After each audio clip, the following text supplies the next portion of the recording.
Today we come together, not just the Jewish community.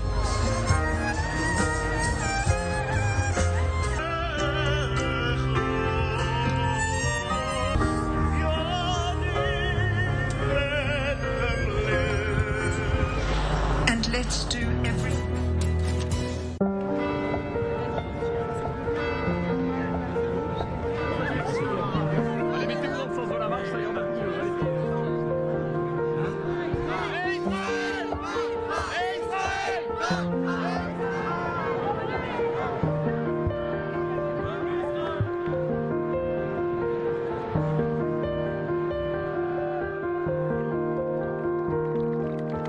Je passe maintenant le micro.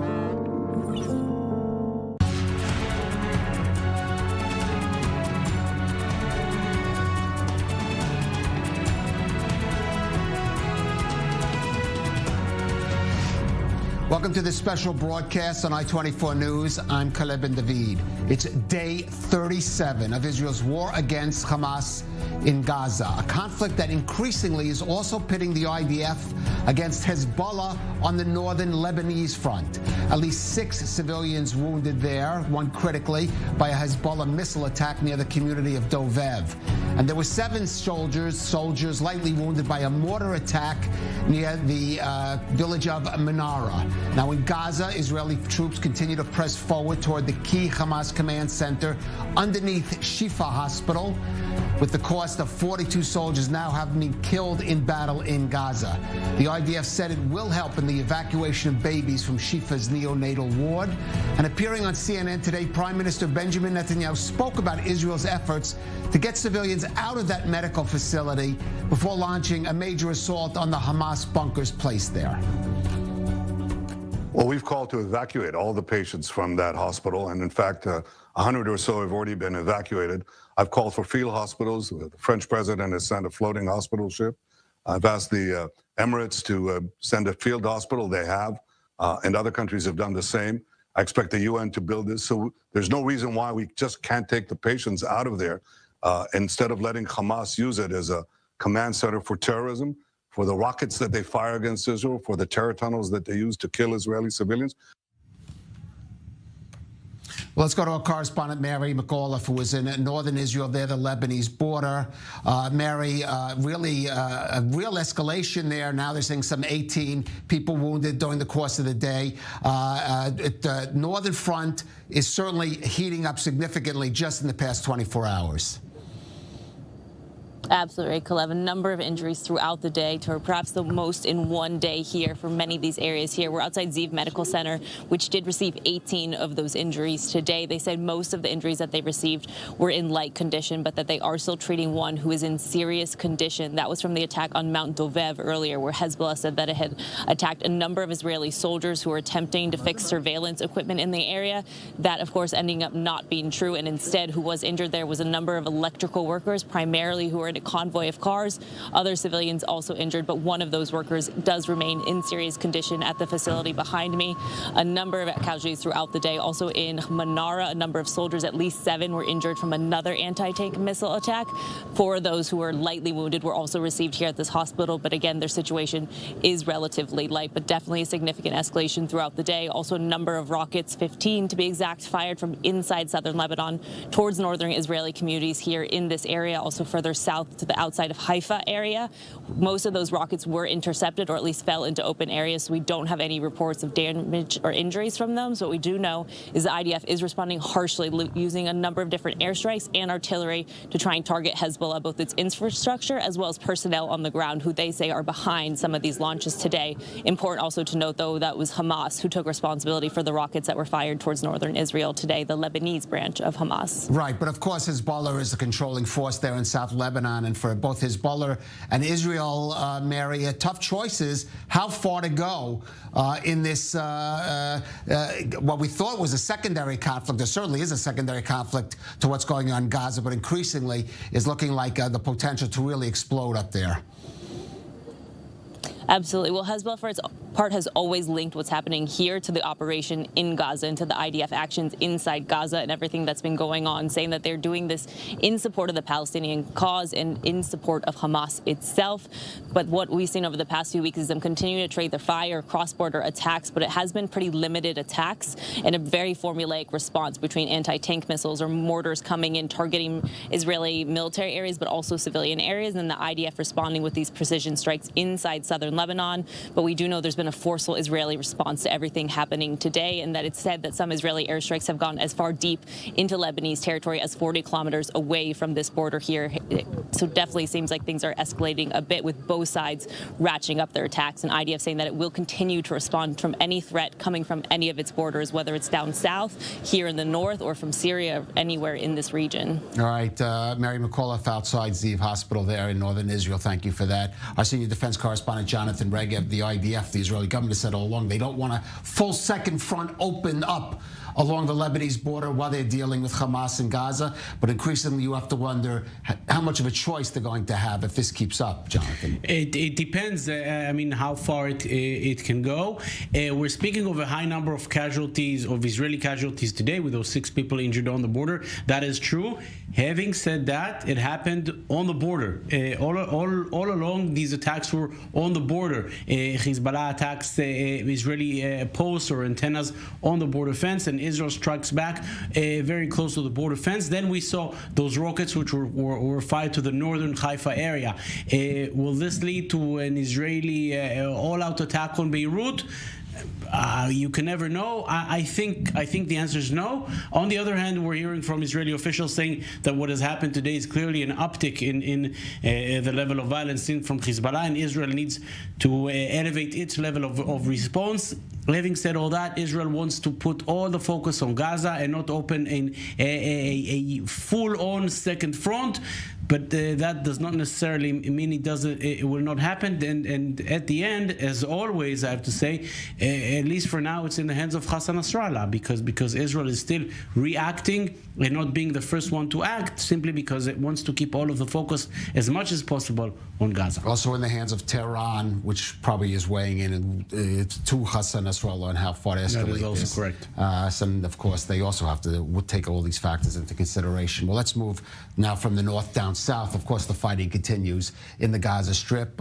Israeli forces, IDF forces, continue to make advances, taking over key Hamas outposts in northern Gaza, approaching ever closer to Shifa Hospital, site of a Hamas command center. Now, you heard Prime Minister Netanyahu say that today Israel tried to supply Shifa Hospital in Gaza with fuel, but it was refused. Here's a phone call between an Israeli official and an administrator at that hospital that appears to confirm that claim.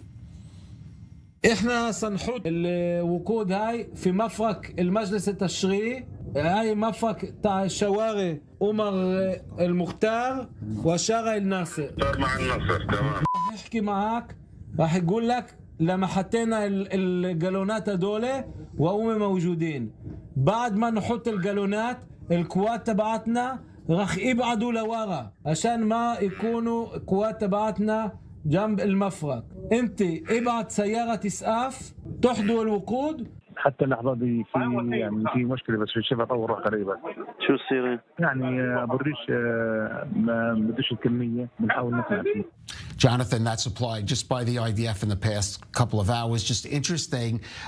You see Hamas, or at least some elements of Hamas, don't want that fuel to go to the hospital, presumably trying to keep that narrative going of the hospital running out of fuel, putting international pressure on Israel to agree to a ceasefire. Yes, that is their tactic all along, hiding behind civilians, whether placing their headquarters right below the hospital or placing all of their central commands within civilian areas, knowing that if Israel strikes, then civilians will be hurt, and then they can call for international assistance, and there will be a global outcry.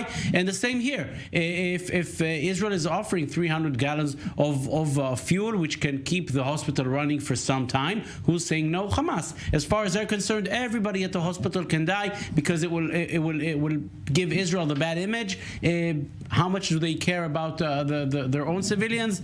I think nothing at all. If all of their civilians in Shifa die, but it's Israel that gets the bad publicity out of it, as far as they see it, they win. Right, and of course, according to Israeli intelligence estimates, Hamas still have thousands of gallons of fuel to run their operation, their underground operation, which is beneath Shifa Hospital. I can tell you, Caleb, that now we're speaking of Shifa Hospital, but previously of other hospitals, the amount of times that we were hearing that these hospitals are running out of electricity, water, fuel, you name it, is endless, and yet they were all running with electricity all along the way. So whatever they're saying, I'm sorry, but it's pure lie. All right. Jonathan, let's go back to the north for a minute, because you did, as we mentioned, there has been an escalation today. The question is, of course, all this is being conducted within certain parameters, but the casualty rates on both sides of the border has been intensifying. You prepared a report looking more deeply at the details of this side war that increasingly is apparently going on between Israel and Hezbollah. Sunday's anti-tank strike on the Israel-Lebanon border. This is what Hezbollah is looking to achieve, hitting Israelis on the border fence, knowing that the Israeli response will also remain on the border, but not beyond. The second front in the north has been active since day one of Israel's war with Hamas, but still with certain mutual understandings. The fighting takes place almost entirely on the border area and not beyond. Most of the targets hit by Hezbollah are military and not civilian, and Israel does not strike too deep inside Lebanon, but looks mostly for Hezbollah targets on the border.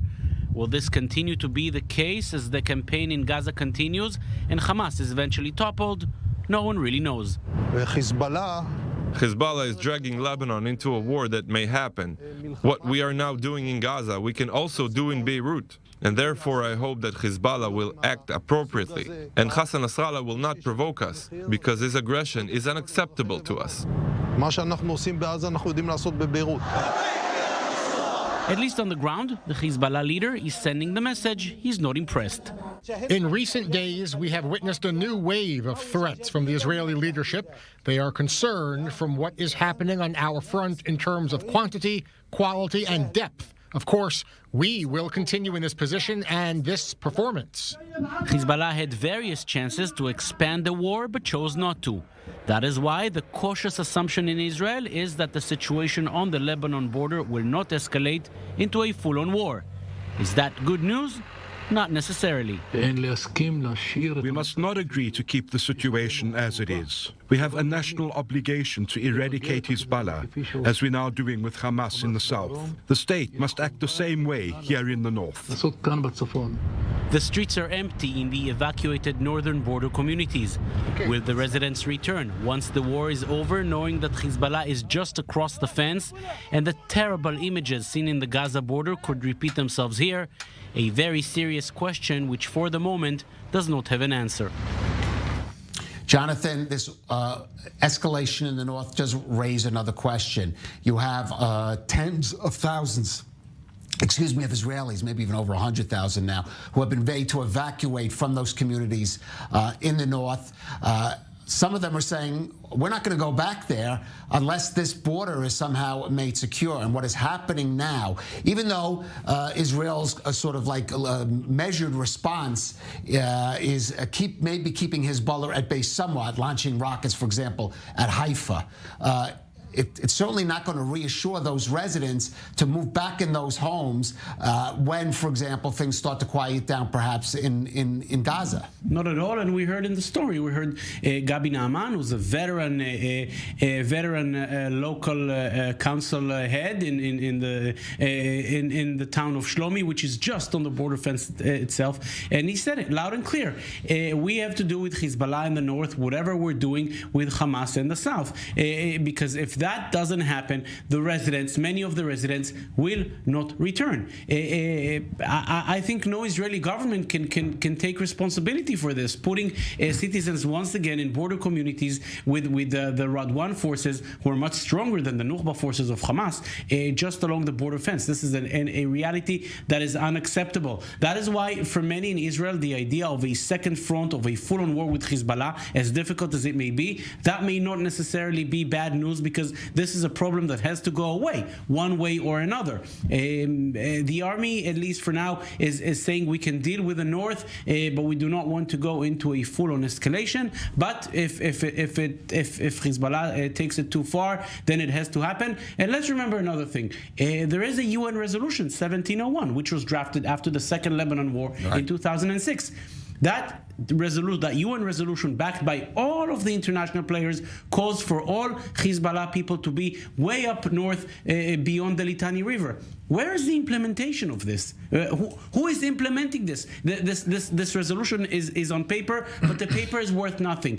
Without some kind of a formula, diplomatic or military, I don't see most of the residents of the north going back, period. If I may paraphrase Shakespeare, 1701 is a resolution that is more honored in the breach than it is in the observance, unfortunately. And that is just the sad reality of it.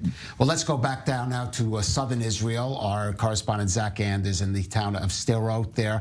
And Zach, increasingly, the issue of the hospitals in Gaza has coming to the fore, especially as Israel approaches that Shifa hospital and has to deal with the issue of the remaining civilians, the patients that are inside of it. It does appear to be quite a desperate situation within the hospital itself. The IDF says that they are relaying messages of how to escape the hospital, a specific route that leads to the humanitarian corridor that has been opened and provided access to get away from Gaza City. The IDF has to take it a step further and provide specific roads which are clear to get to that humanitarian corridor within the city, because it appears the siege of the hospital, from the information that is coming in, has begun. There are confirmed reports of IDF staging on several roads around the hospital. This is in a very dense, populated area of Gaza City itself. Now, for the staff of the hospital, they're receiving phone calls. The IDF says they're calling doctors. They're calling them directly and telling them now is the time to go. We do not know how much time could be left for there to be some level of evacuation before the IDF is going to enter into that hospital compound. Right, and of course another issue has to be the hostages, the situation about where they're located and how that may impact. Benjamin Netanyahu today speaking to NBC News, saying there is a possibility for a hostage deal. There's been some talk about it, American mediation, but in the meantime, that's going to have to weigh heavily also just on the IDF as they move forward into the next stage of this operation.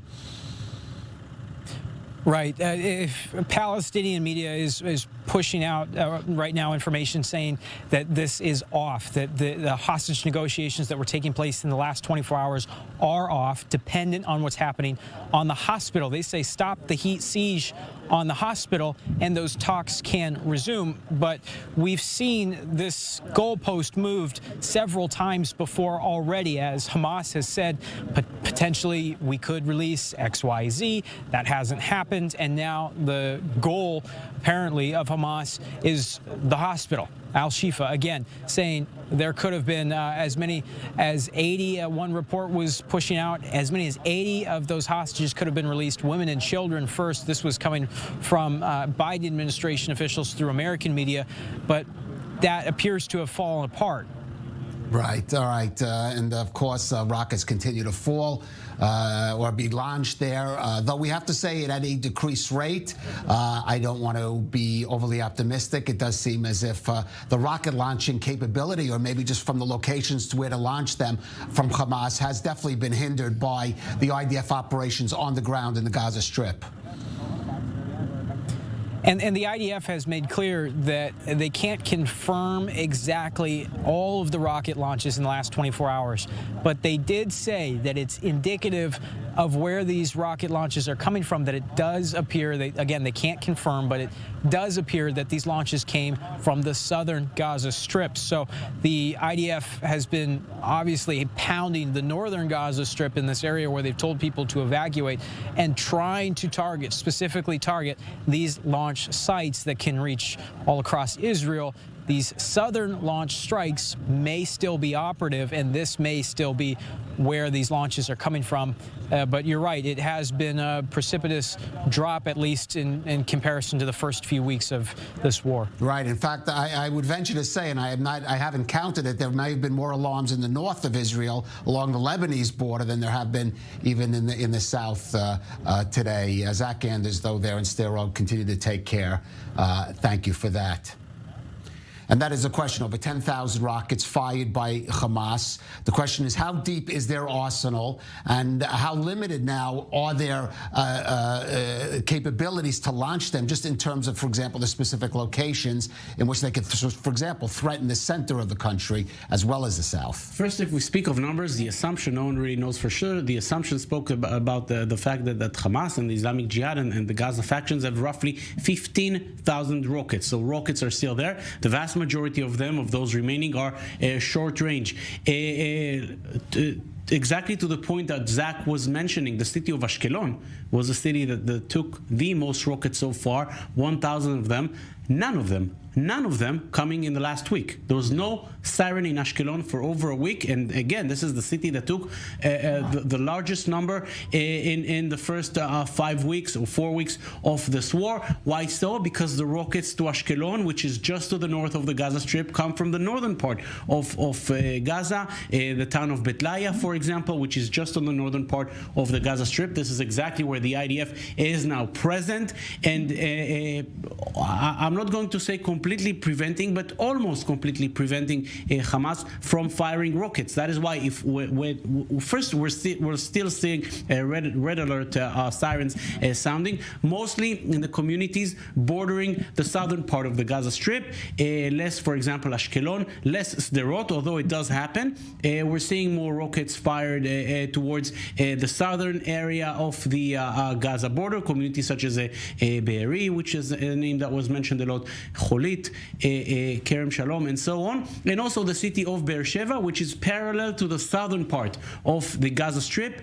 Does that mean we will not see any more sirens in central Israel? No, that does not mean that. But if I think since Tuesday, if I remember correctly, for 5 days since Tuesday, there was one alarm in Tel Aviv on Friday afternoon, if I remember correctly. So we do see an effect. That does not mean that Hamas will not fire rockets anymore, but as long as the Israeli army goes in deeper, that number of rockets and their perimeter, let's call it this way, will obviously decrease. All right. Now, as I mentioned, 42 soldiers killed, 5 announced yesterday. There were a couple of funerals in Jerusalem on the Mount Herzl Cemetery for the fallen of some of those. And of course, we're now at a little past the 1 month point, the so-called Shloshim in Jewish tradition, in which we memorialize those who fell a month ago in the initial Hamas attack. Among them was First Sergeant First Class Itai Baussi, whose last recorded words were, "I've been shot, I'm okay, I love you." That was the message he managed to send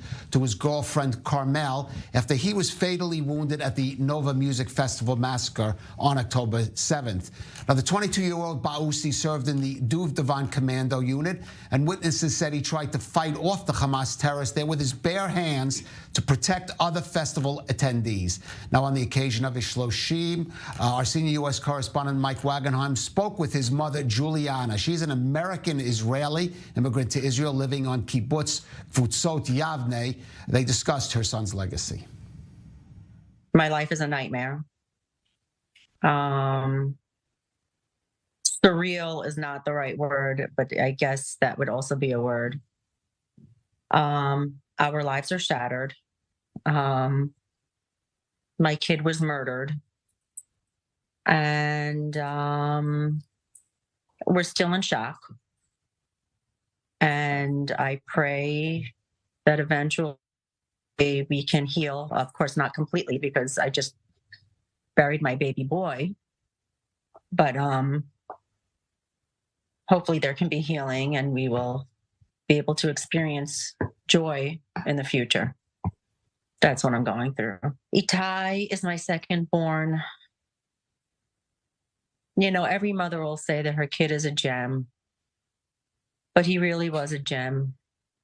You know, he was a kibbutz kid. He loved being outside, very empathetic to animals, dogs and cats and all walks of life, and loved milking the cows, and very, very loved, very funny, very charismatic, a heart of gold.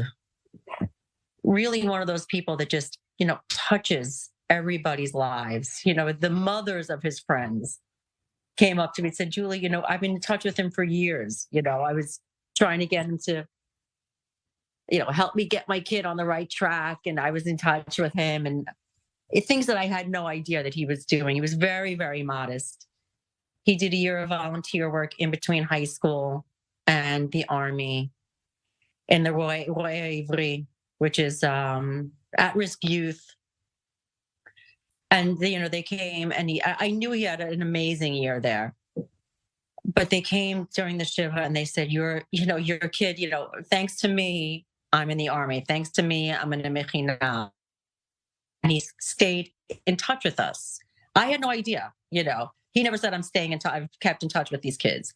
And he always said, I believe in you and you'll find your way. And, it's the type of thing where they sleep outside in a tent. So for an entire year, he slept in a tent with them and cooked food with them. And then he pushed himself to get into Duvdevan, which is not easy.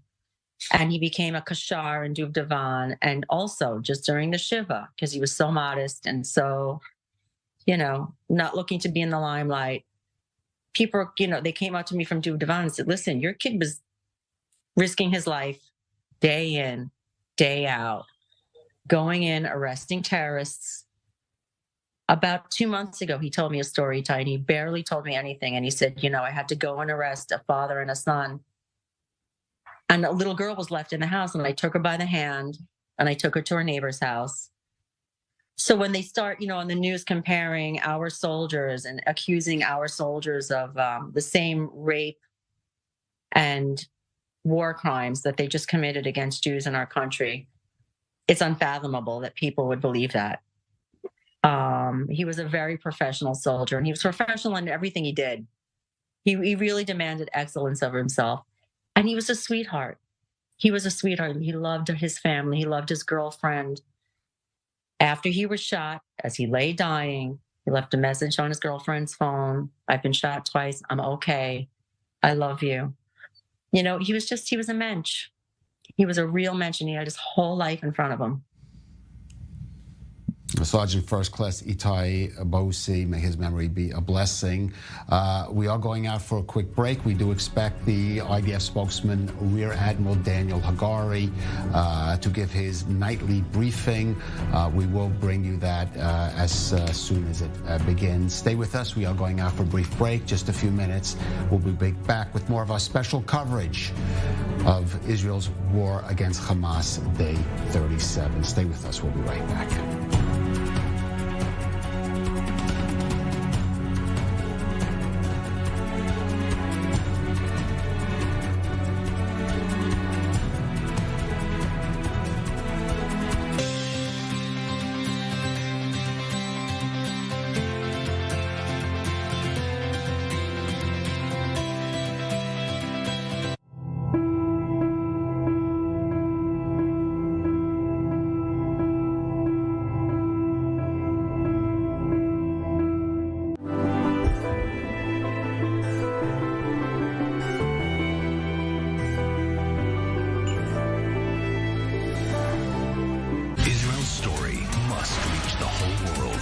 I-24 News Channel, broadcasting from Israel, with dozens of correspondents throughout the world, brings the truth from Israel to hundreds of millions of people in scores of countries. Completely gunned down in their beds. De la frontière qui sépare Israël. The state of emergency and war in Israel.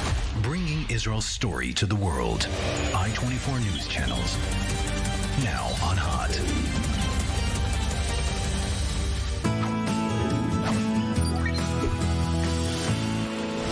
Einfach mal sitzen bleiben! Mann, hör hinter hin, ja! Manno!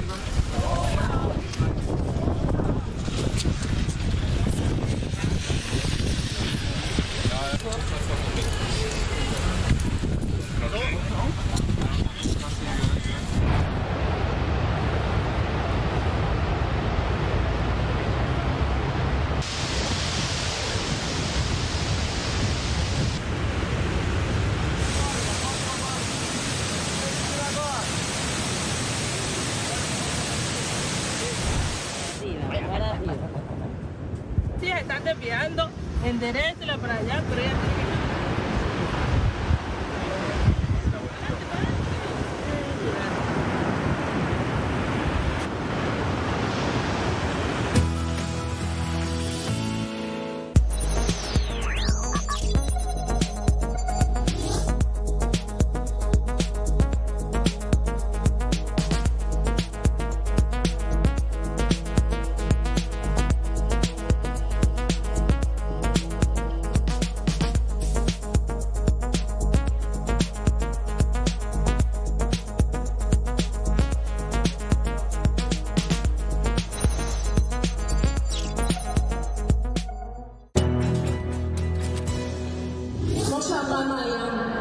אנחנו קוראים לעולם כולם הביתה מהר, להסכים למצב שבו אנשים חיים שזה ילד שפגע בשם.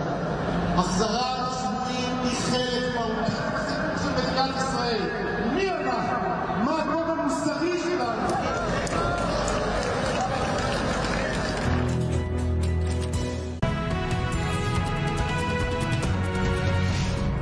Welcome back to this special broadcast on I-24 News, Israel's war against Hamas, day 37. We're going to go now to our correspondent, Ariel Levin Waldman, who is outside facing the Tel Aviv Museum, facing, of course, Israel military headquarters, the Kiryat. That's become a center of actions and events designed to keep awareness of the hostages alive here, both in Israel and abroad. Ariel, what's happening there this evening? Looks like quite a crowd. Yeah, there were well over 1,000 people in attendance here today. It's starting to thin a little bit, but I want my cameraman to show you that it is still packed from end to end of the plaza here. Still about, looks like 400 people left, clustered in various places around the plaza, all off to the sides and places you can't see. You can actually see a long table set with 240 seats. That's supposed to represent a Sabbath table for all of the missing people that are not with their families for their Sabbaths, which is an Israeli tradition to be with your family the whole time. There's many people obviously are not. The presentation represented an entire ocean of sorrow of families that were shattered and torn apart, looking for their loved ones and praying for their safe return. There's also a great deal of rage at an international community doing almost nothing to help, focusing only on the plight of people in Gaza and not on the families of so many kidnapped people, so many innocents, babies, children, the young that were utterly innocent and torn from their families and brought into the most horrifying places they can imagine. It's best to hear directly from the families, because me simply repeating the words isn't going to do it justice, so we did speak to one not that long ago. A demand from the Red Cross. I'm asking the Red Cross to be more active, to be more assertive, and to demand to see our captive people, our families, to demand it. And demanding, not just saying, I want to see them, but putting an ultimatum. If you don't let us see the Israeli kidnapped people, we will not treat the Gazan people. This is aid for aid. That's what I'm asking. Aid for Gaza, aid for our captive. This is the humanitarian thing to do. And if they do not do that, there is no justification for them at all. No reason for their existence. And Ariel, more talk today around the hostage deal. Palestinian sources saying those discussions, presumably mediated by Qatar, be broken off. Prime Minister Netanyahu speaking on American television earlier today, saying Israel is open to a deal, some kind of hostage deal, provided it would be substantial, a substantial number. What is the feeling among those people there in terms of a deal, one that could free Palestinian terrorists, might involve a ceasefire? What's the sense there? I mean, Ultimately, Caleb, it's going to come down entirely to the family members because many of them have extremely different views. Many of them are pretty obvious in saying that, look, Hamas isn't exactly a credible negotiating party.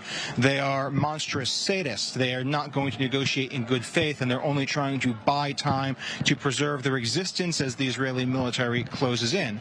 There are others that are desperate. They're willing to accept an all-for-all deal where they would get all the hostages back for all of the security prisoners. But many people don't believe that's realistic. Others simply believe that the only possible thing to do is to ensure that so much military pressure is put on Gaza, put on Hamas, that they have no choice but to bargain with the hostages to preserve their own existences. There's not really any unified call here beyond the simple thing that Israel should do anything possible and everything that can be done to bring them back, whatever form anything might take. All right. Well, it's definitely this is a heart-rending issue, of course, on all sides, and almost an impossible one to even try to square. Ariel Evan Waldman there outside the Tel Aviv Museum, Hostage Square, I guess as they're calling it now. Thank you for joining us this evening. Now, there are politicians, some abroad, who are criticizing Israel's Operation in Gaza, others giving it solid support. One former New Jersey governor and current contender for the Republican presidential nominee, Chris Christie, arrived in Israel today for a solidarity visit. He's actually the first candidate in the 2024 race for the White House to make it here over the past month. Now, Christie went down today to Kibbutz Kfar Aza with the Knesset Speaker, Amir Ohana, and he had this to say there. I remind people in the U.S. all the time that there was a ceasefire. It was Hamas who violated the ceasefire, not Israel. And if Hamas had not entered this neighborhood on October 7th and caused the carnage that they did, there would be peace today, both here and in Gaza. So we must remember who's really responsible for this. And we can't ask Israel to stand down if they believe there is still a legitimate violent threat against them and their people. And I think there's no question that there is. And so they must continue to fight until they have degraded that capability to a point where they can say to their people, come back and live here safely and securely. Until that comes, I don't think calls for a ceasefire make any sense, and also forget the history of the fact that before October 7th, there was a ceasefire in place, and it was Hamas that broke it, not Israel. Jonathan, Chris Christie, obviously staking out a position, solidly in support of the current government here, somewhat at odds with the Biden administration, which is not demanding a ceasefire, but is pressuring Israel, or for a humanitarian pause, which has become a kind of current phrase now. Of course, Israel's saying they are allowing these humanitarian pauses 4 hours a day during the course of the day in certain localized areas to allow, and we continue to see today Palestinian civilians from North Gaza making their way south. But in terms of a more general ceasefire, Israel's adamant, and we heard Prime Minister Netanyahu say that in 2 interviews with foreign media today, no current ceasefire until there's a general ceasefire, until there's a more serious release of hostages. That is true, and we heard yesterday that there are considerations of a ceasefire for the return of 10, maybe 15 hostages. That's something that simply will not pass in Israel. The only way for Israel to agree to a ceasefire, and again, I'm speaking of a ceasefire, not an end of any kind, but a ceasefire of 2 or 3 days. Okay, hold on. We have the Daniel Hagari starting to speak. Good evening. The Chief of Staff met this evening with the head of the local municipalities in the south, part of the commitment of the IDF. He listened to the head of the municipalities out of the pain of October 7th. He thanked them for their leadership and is committed that the fighting will continue to fulfill the goals of the war. IDF forces at this time continue to attack Hamas strongholds in the refugee camp of Shati. Ground troops and engineering have taken over dozens of buildings and took over terrorists who were part of the defense of the field. In addition, other troops have taken over the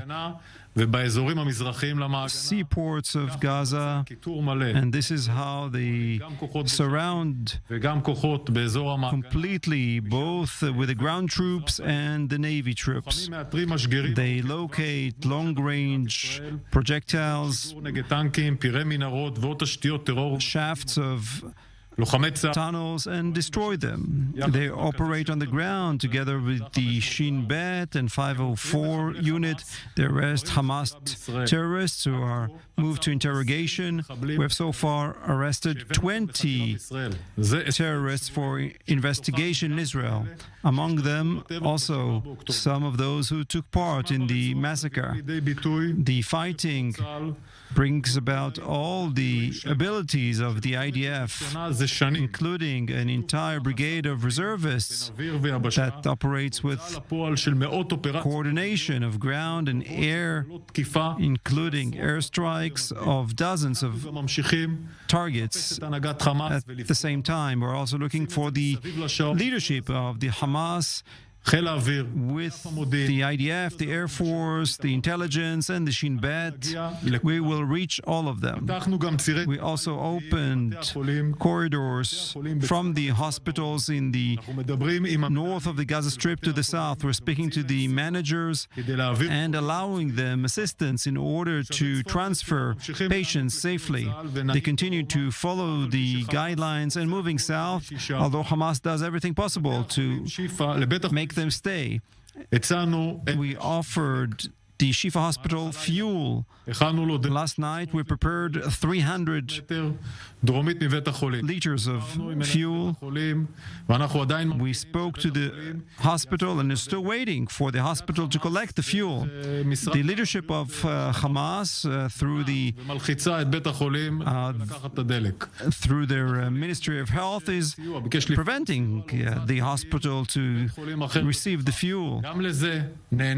We also ready to assist with moving newborns from the hospital. Those who prevent it are Hamas.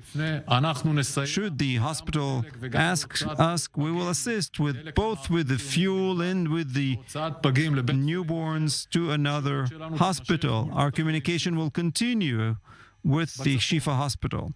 In the north, Israeli fighter jets are attacking Hezbollah targets in southern Lebanon in response to rockets fired towards the Haifa area. We also struck a squad that has struck Israeli civilians with an anti-tank missile.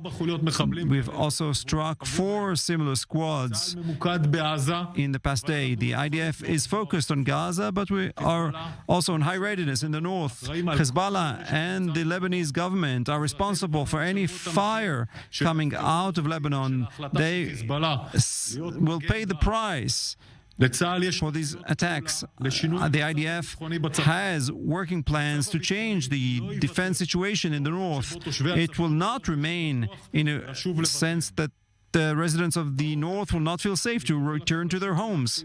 In the home front, I call you to continue to follow the guidelines. They save lives. We operate all the time, also today, over many hours, with the senior officers of the IDF, operational and intelligence, and everything that we can do in order to bring back hostages back home safely. We'll continue to do so around the clock, all the time. These processes are complicated and they take time. So far, we notified families of 239 hostages. We'll continue to update the families with any information that we have, and then later the public. We also give notices to the families of 361 fallen IDF soldiers. They are heroes, and those are the ones that allow us to enable to continue and fight to protect the home. Questions? We saw the firing in the north, and Also, another firing towards the Haifa area. The IDF operates for several weeks, for 6 weeks, since this against the Hezbollah terror group.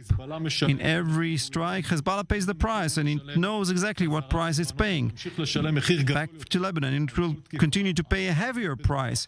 With every strike, we will have a severe response. And despite of what I'm saying now, we're also operating in the West Bank. We also operated in Syria, and we'll operate in every place where terror towards the state of Israel is activated. As for your question, I reiterate, IDF has working planes also for the north. We will not allow the security situation in the north to be such that the residents will not feel safe to return to their homes.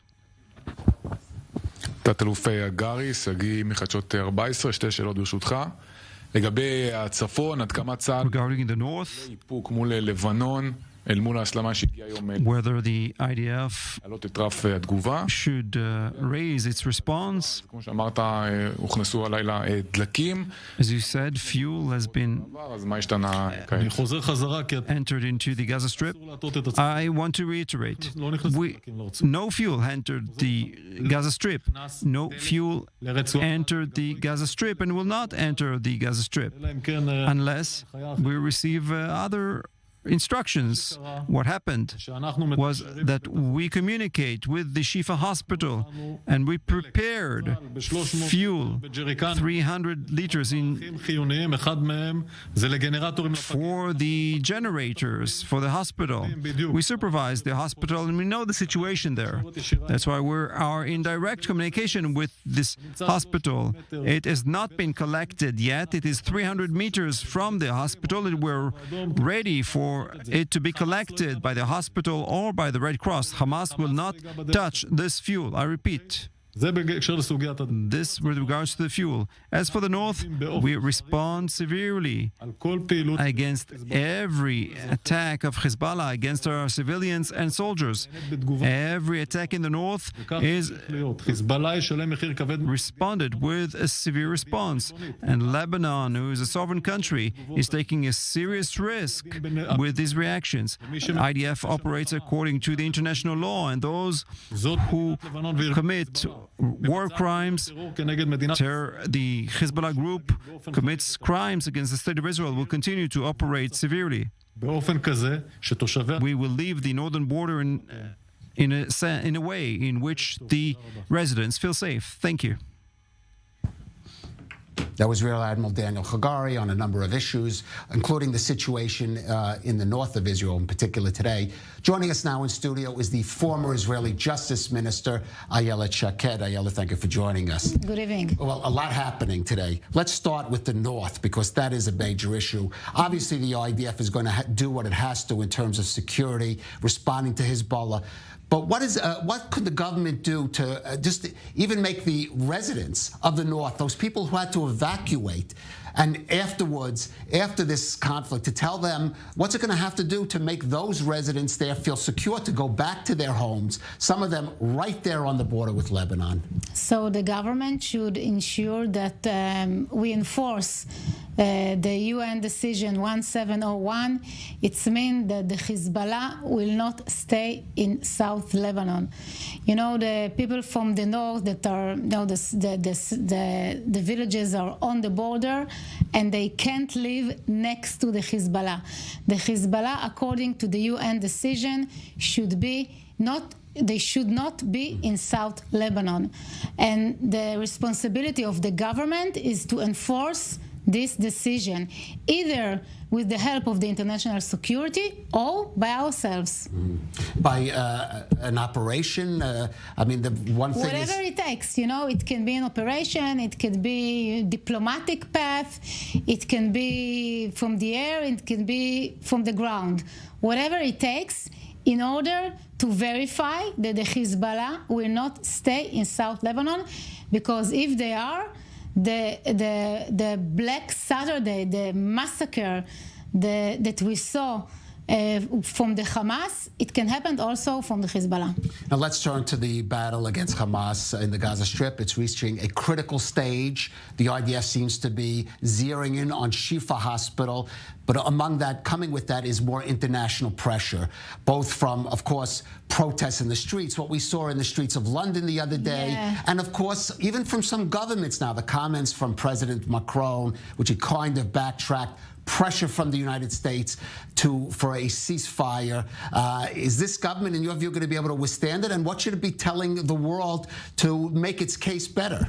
You know, I want to read you a quote of Golda Meir, just 1 minute. I think it's important.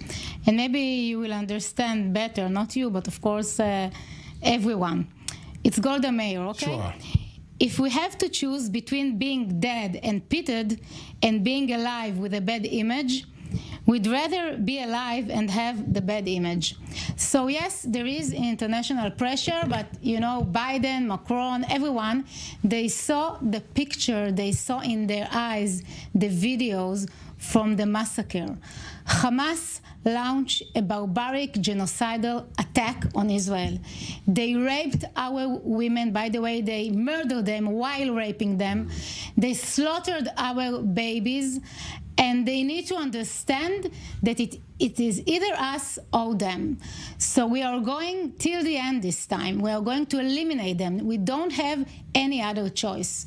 And I hope that the world will understand that. It's not only our battle, by the way. We fight today also for the US and for the UK and for the Western world, because you know, right now it's Israel, but in the future it can be the US or the UK. So I think that the international community should support us.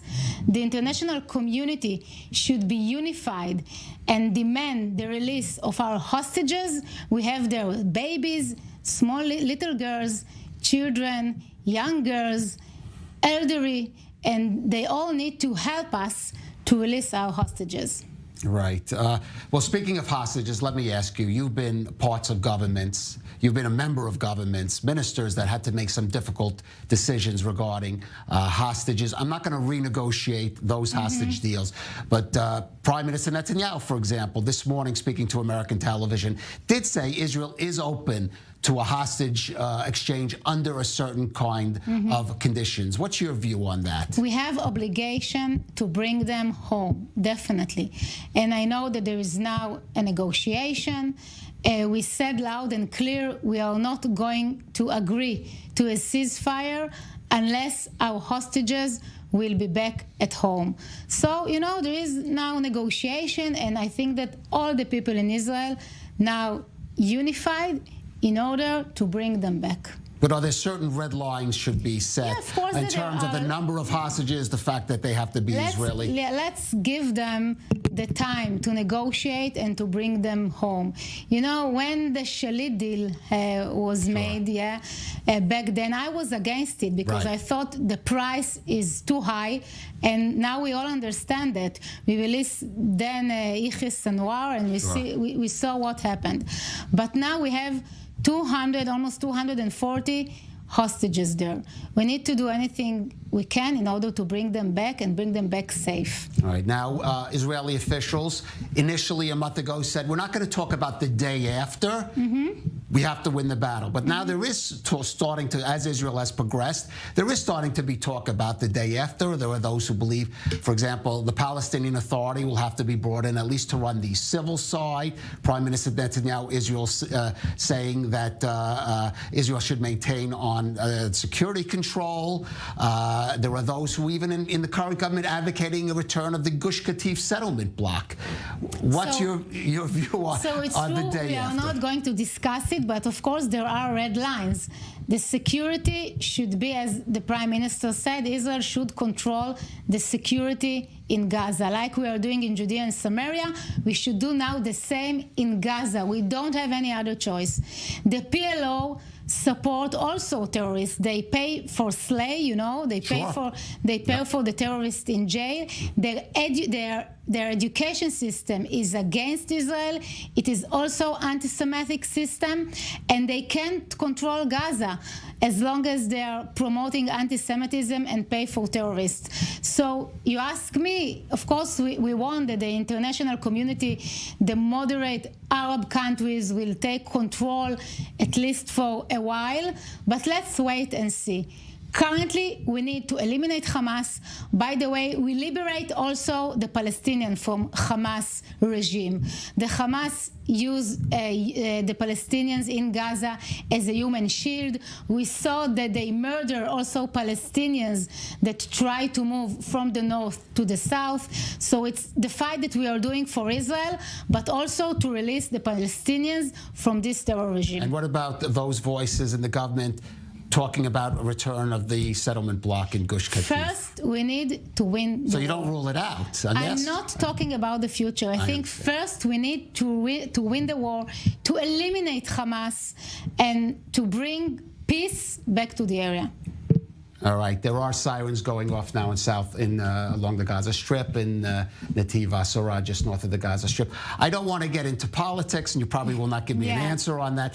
But there are those voices. There are those voices who say, as in the wake of October 7th, the previous government, at least parts of it that you were part of, looked more attractive than now. The question I'm going to ask is, are you satisfied with the composition of the current government? There are people who say it should be widened even further. People should be brought in. Maybe people from the outside with experience should be brought into this government. Of course, I think that in a wartime, it's better to have a wider government. But this is what we have now, and we need to win with the current situation. Okay. Is that? Do you see yourself having a role? No, I'm not talking now. Well, let me ask you. I rephrase that. We just have just 30 seconds. Is this government doing enough on the home front for Israelis? Not the war, the home front. Definitely, they can do more. You know, I was also Minister of Interior. I'm talking with different mayors. Of course, the people from the Negev, from the West Negev, they need to get more support. I think that the construction and building of the villages that were damaged can be faster and better, and definitely on this side, the government can do more. All right. And finally, let me just ask you about the future, the morale. You've been traveling around the country. You've been speaking. How do you assess that home front and how this country is doing? The morale is very, very high. I'm talking with soldiers. I'm traveling to the south every few days. People are, there are like soldiers all across the board from Israel, left, right, secular, religious. It doesn't matter. Everyone, really, now in Israel, everyone is united and everyone wants to eliminate the Hamas. So the morale, is very, very high. We are going to eliminate those monsters. All right. Well, let's see if that... And all their leadership, they are all dead men walking. Okay. Well, Israel has had similar situations before, and it's carried through on those kind of promises. No, we didn't have... I'm going back to the days of Golda Meir. But I think that the atrocities that we saw on October 7th, they're the same in the Holocaust. But since then, we thought that in the 21st century, we were not going to see them. Well, history has repeated itself there. Ayelet Shaked, former Justice Minister of Israel, thank you for joining us. Jonathan Regev, please stay with us. We are going out for a brief break, but stay with us. As we said, just in the past few minutes, there are more siren alerts going on in the south, going off in the south. We'll bring you an update on the situation when we're back. We'll be at the top of the hour in just a few minutes. Stay with us.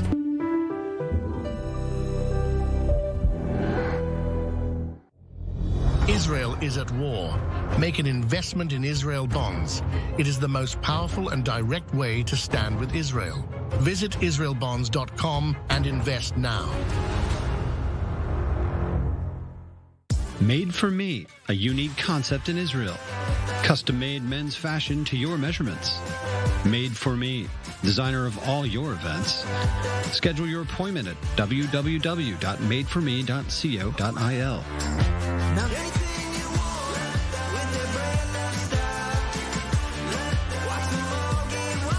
Made for Me, official dresser of I-24 News. Good evening, ladies and gentlemen.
Israel is in a state of war. Families completely gunned down in their beds. We have no idea where is she. As our soldiers are fighting on the front line, but the general perception is something that certainly needs to be fought as well.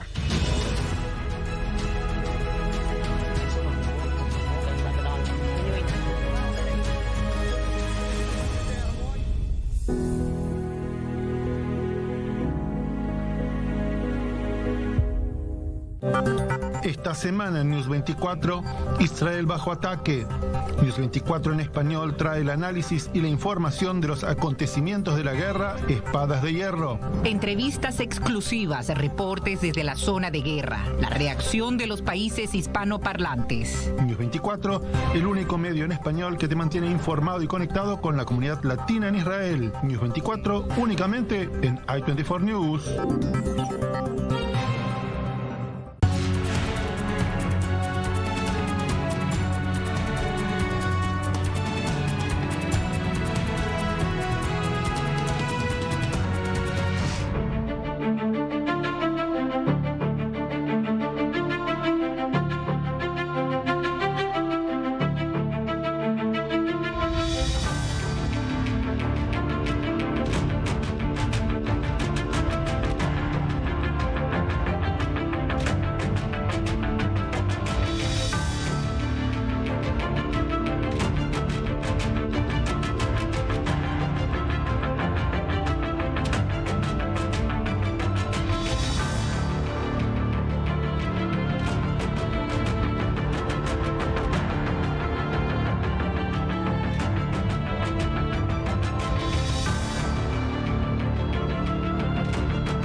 Welcome to or back to this special broadcast on I-24 News. I'm Caleb Ben David. It's day 37 of Israel's war against Hamas in Gaza, a conflict that increasingly is also pitting the IDF against Hezbollah on the northern Lebanese front.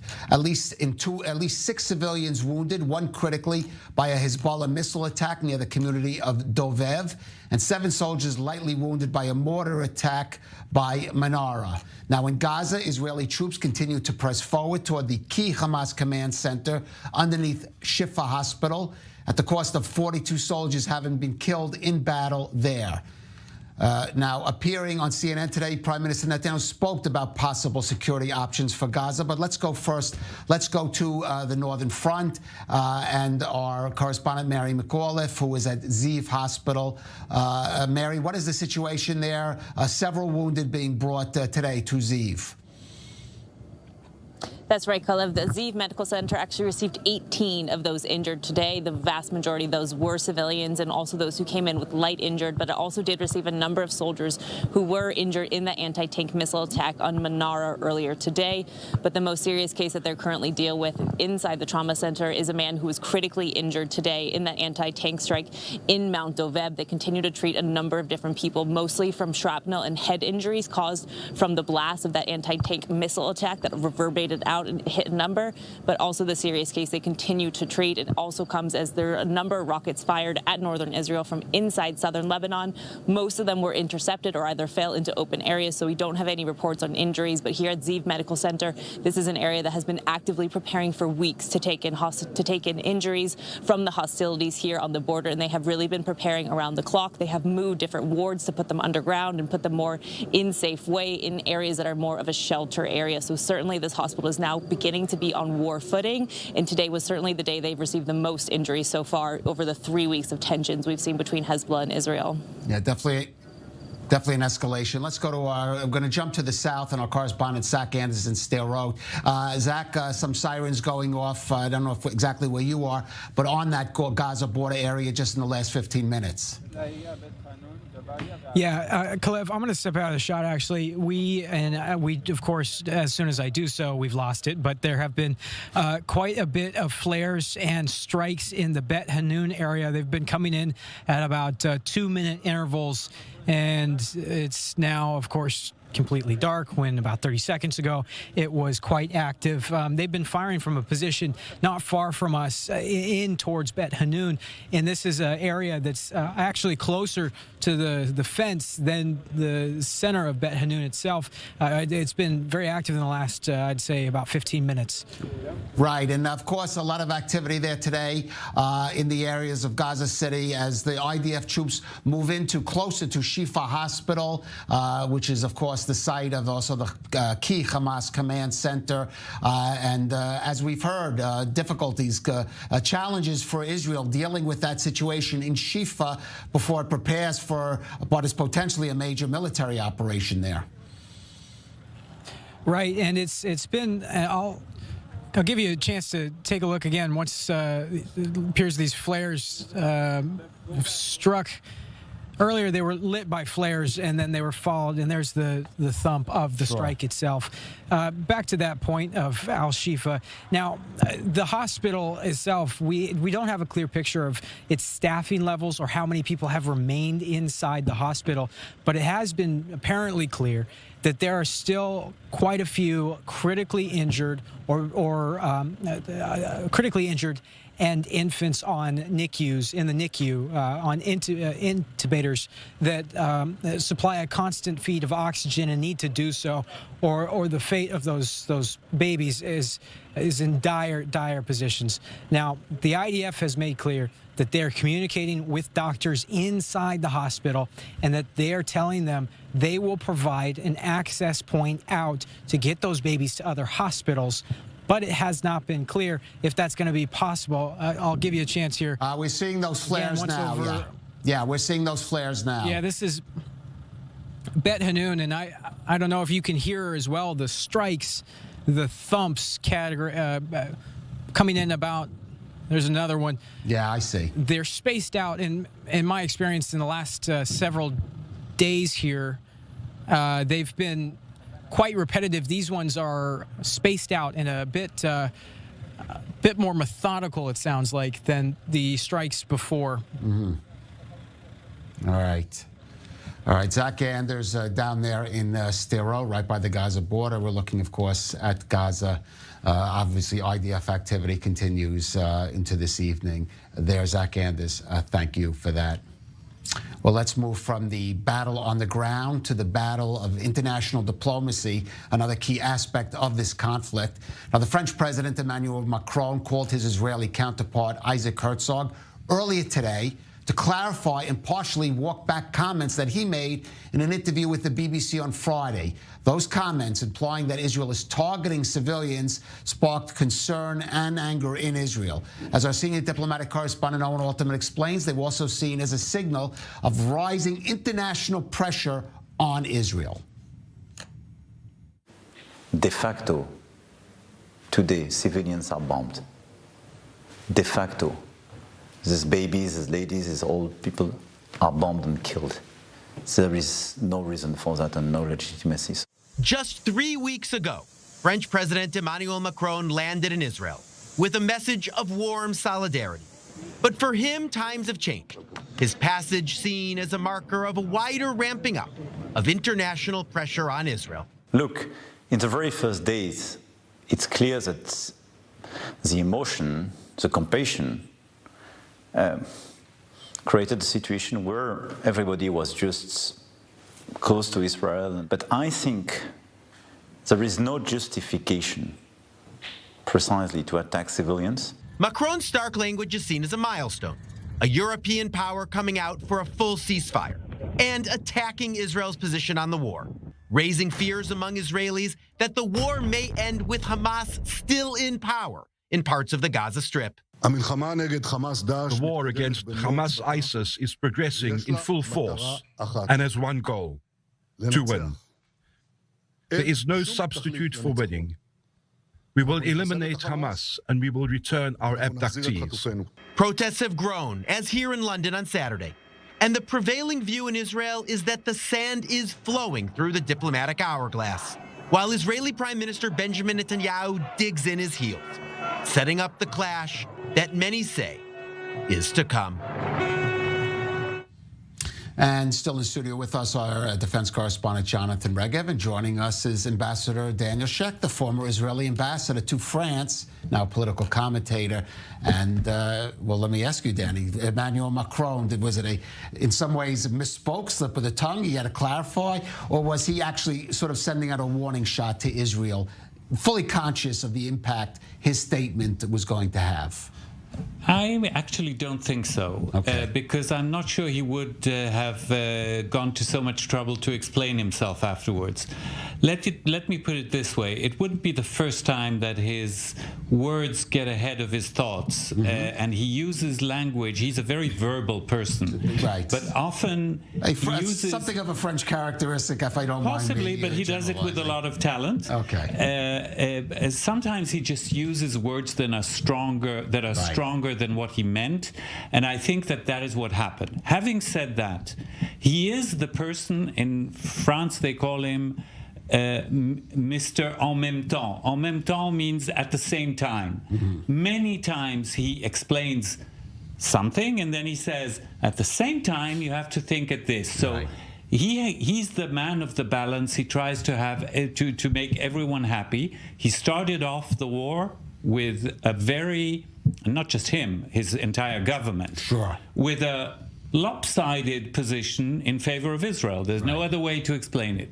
So maybe he, or possibly he felt that it's time to counterbalance it a little bit, and he got ahead of himself. He did explain himself. He did call President Herzog to explain. I don't think he would have gone to so much trouble if he didn't feel that he went a little bit too far. Still, I think Owen Alterman is right that this might, if he meant it or not, it might signify the beginning of an accelerated erosion in this very unusually long coalition of support and solidarity with Israel. We're into the second month. I think this is an all-time record. Right, especially for these kind of operations in the Gaza Strip. And of course, Macron also has to take into account public sentiment. Now, over the past month, we have seen in Paris, as in other cities across Europe and in the U.S., big pro-Palestinian rallies that contain elements of both backing Hamas and even expressing anti-Semitic rhetoric. Today in the French capital, it was a demonstration against anti-Semitism that brought out tens of thousands into the streets, including the Prime Minister, Elizabeth Borne, who has some Jewish roots. But some other notable politicians, like we were just discussing, were notably missing. Journalist Eduardo Quay was there. He filed this report. Tens of hundreds of people marched in Paris on Sunday against anti-Semitism in the biggest such demonstration in France since the 1980s. But there was one person missing, President Emmanuel Macron, who said he would be here in his heart and in his spirit, but also said that he has never attended a demonstration. His remarks did not go down very well with the large French Jewish community, which feels under attack for the first time in many decades. Macron said in an open letter published in a Paris newspaper that a France where our fellow Jewish citizens are scared is not France. Nevertheless, the demonstration was attended by the Prime Minister as well as by the leaders of most political parties, but not Jean-Luc Mélenchon, the leader of the left-wing La France Insoumise. It was attended, however, by Marine Le Pen, the leader of the right-wing Alliance Nationale, which has a long history of anti-Semitism. In the last several years, though, Marine Le Pen has moved the party to the right and to the center and has attempted to clean up its anti-Semitic image. Many Jewish leaders said they were happy that the extreme right-wing party was taking part in the demonstration and said that everybody who is against anti-Semitism is welcome. The Jewish community in France, which numbers about 500,000 people, is the largest in Western Europe and has been under increasing pressure for several years. Many Jews say they are afraid, and the community is undergoing its worst moment probably since the invasion by the Germans during the Second World War. Danny, you know that community well. Very well. Let's talk about, first of all, their feelings now and what it took for them to come out on the streets after week after week of these massive pro-Palestinian rallies that, as I said, have descended, at least some elements of them, into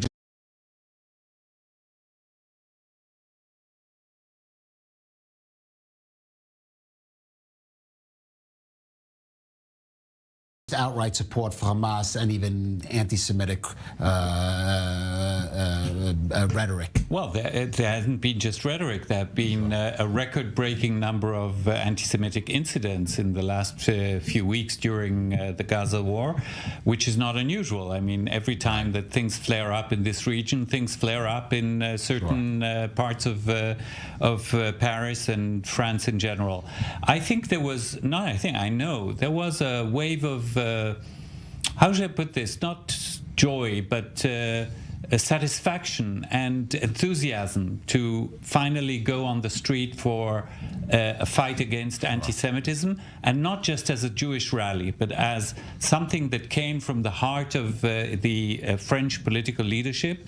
The march was initiated, it has to be reminded, by the presidents of both houses of Parliament, the Senate and the National Assembly. They were at the origin of this march, and all the political parties, except, as your correspondent mentioned, Jean-Luc Mélenchon, who was not missed, to be honest, they all attended.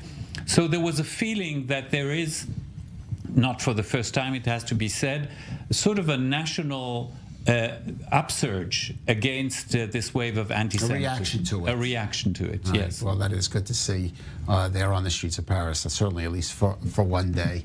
Well, let's bring the focus back to where it always should be put, which is on the situation of the hostages. Hen Avigdori, he's found success here as a writer for some of the top comedy shows on Israeli television, such as Summit Miller and Miller's Crossing. They even made an American version of that. But in the past month, his life has turned, well, into a nightmare.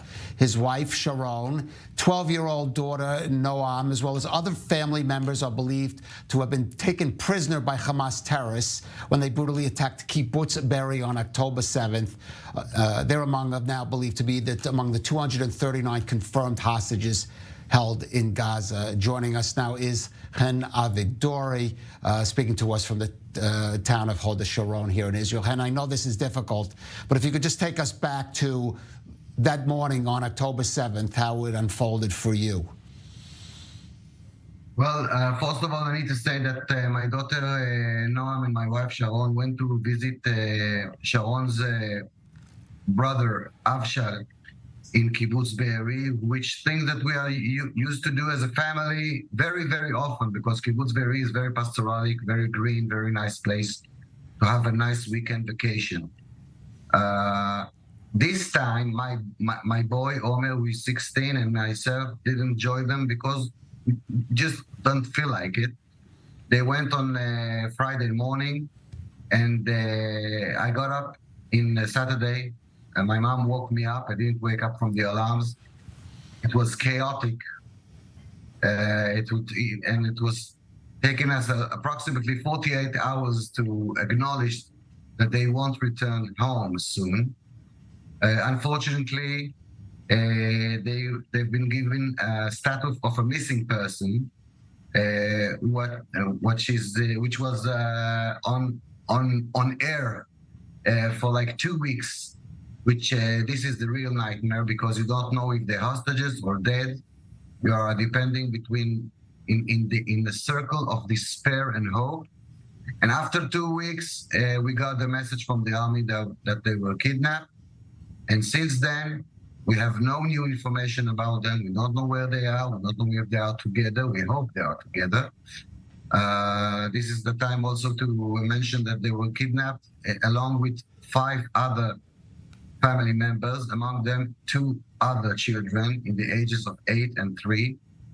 And again, no information from them since. Nothing. The only thing we can do is hope, and that's it. This is my life for the last 36 days. I mean, I should also mention, in members of the extended family, of course, Kibbutz Be'eri was a scene of a terrible massacre, and members of the extended family were killed also, were they not? We have total in the family 7 hostages and 3 murders. All of them people that I know very well. All of them people that I miss very, very much. And this situation is unbearable. I don't wish it to anyone, and this has to stop. This thing has to end. I don't know how to do it, but I'm not here to talk about how. I'm talking here about the what. And the what is very simple. Civilians should not be taken hostage in any form, way, or other in any conflict. This is not an Israeli issue. This is not a Jewish issue. This is an international issue. Everybody in the world should ask himself, if he kissed his girl tonight, if he hugged his boy tonight, should he just imagine how is it to not able to do so for 37 days in a row. This is a nightmare. The nightmare has to be stopped. My government should do anything to bring them home. All the government should do anything to bring them home. And another thing, if I may, sure. I heard that many people around the world are encouraging us and want to help us. So, and everybody asks me, this is from day one, what can I do to you to help? What can I do to help? And the answer is very, very simple. Do whatever you can. Tie a yellow ribbon over the tree. Call your congressman. Call your any influence that you know. Wear the shirt. Go to a rally. Whatever you can do to make the noise and to make the world. Don't forget that 241 civilians are kept in captivity in a horrible condition. This should not happen on any world, on any country, especially not in our century. This attack is belong to the past, to the far past, to the 40s of the last century. And I want to ask you, because you're part of the entertainment industry here in Israel. I said you've worked on some very big shows here. Some of them, one of them at least, was actually produced in the U.S. Your situation, I saw there was an article in the Hollywood Reporter, I believe, that talked about you and other people. A lot of people have said, called on figures in the arts and in culture, including in Hollywood, which has, many, of course, people, there are many Jewish people there, to be supportive of this. How do you feel when you see, on one hand, there are certainly those figures, and then there are other figures in the wider global cultural arts community that not only are not supportive, but I would say sometimes their comments are either misinformed or just outright ignorant and unhelpful? You said it better than me. The non-supportive comments are ignorance and a little bit anti-Semitic.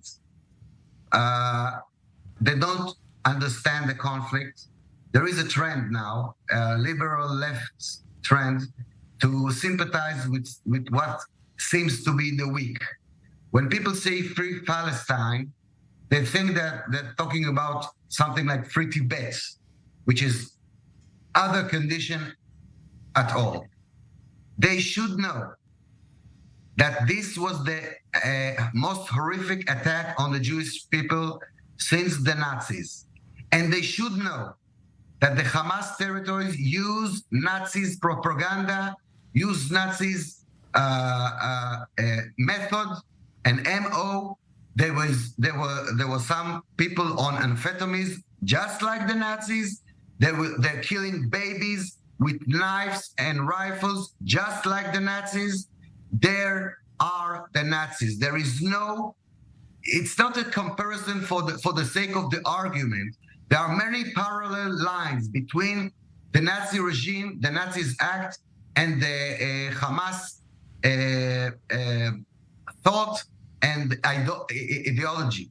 It's almost the same thing. And just now we heard that they found in the school a book by Adolf Hitler, Mein Kampf, translated to Arabic, and kids are learning from that. So they are not like the Nazi. They are the new Nazis. And everybody who support free Palestine, and also this, I'm sorry for my bad language, this bullshit of from the river to the sea, which means elimination of Israel, think as yourself as a Nazi supporter. There is no other way to look upon it. All right. Well, listen, Avigdori, first of all, we wish you, we join the mourning of those of your members of extended family that lost their lives in that attack on Kibbutz Be'eri. Maybe their memory be a blessing. And of course, most of all, we wish the safe and sound return of your wife, Sharon, your daughter, Noam. And you've brought pleasure to a lot of people's lives here in Israel through your work. And I sincerely hope you have, time again to laugh and have pleasure in your life as well. And thank you for joining us. They will come back, and we will win. And we will win only if they come back. There are no Israeli winning without bringing back the hostages. All right. Hen Avigdori, thank you for joining us on I-24 News. Thank you, sir. Every story, every one of these hostages has a story. What an irony, a man whose work was to make people laugh and to bring pleasure in their lives now has to deal with something like this. I spent my days with these people at the forum of families of hostages where I volunteer. And these are amazing people, the people who fight for the return and who again and again, like Chen, tell the story. It's a tremendous emotional strain. There are ups and downs in the moods of people, which are understandable. But they are there, and they are here to fight. It's the 5th week of this fight, and we all hope that this has only one possible ending: the safe return of each and every one of these people. Ambassador Danny Sheck, Jonathan Regev, stay with us. So we are going out for a brief break, just a few minutes, but we will be back with more on our special coverage. Israel's war against Hamas. Stay with us.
Israel is in a state of war. Families completely gunned down in their beds. We have no idea where is she. As our soldiers are fighting on the front line, but the general perception is something that certainly needs to be fought as well.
Welcome back to our special coverage on I-24 News.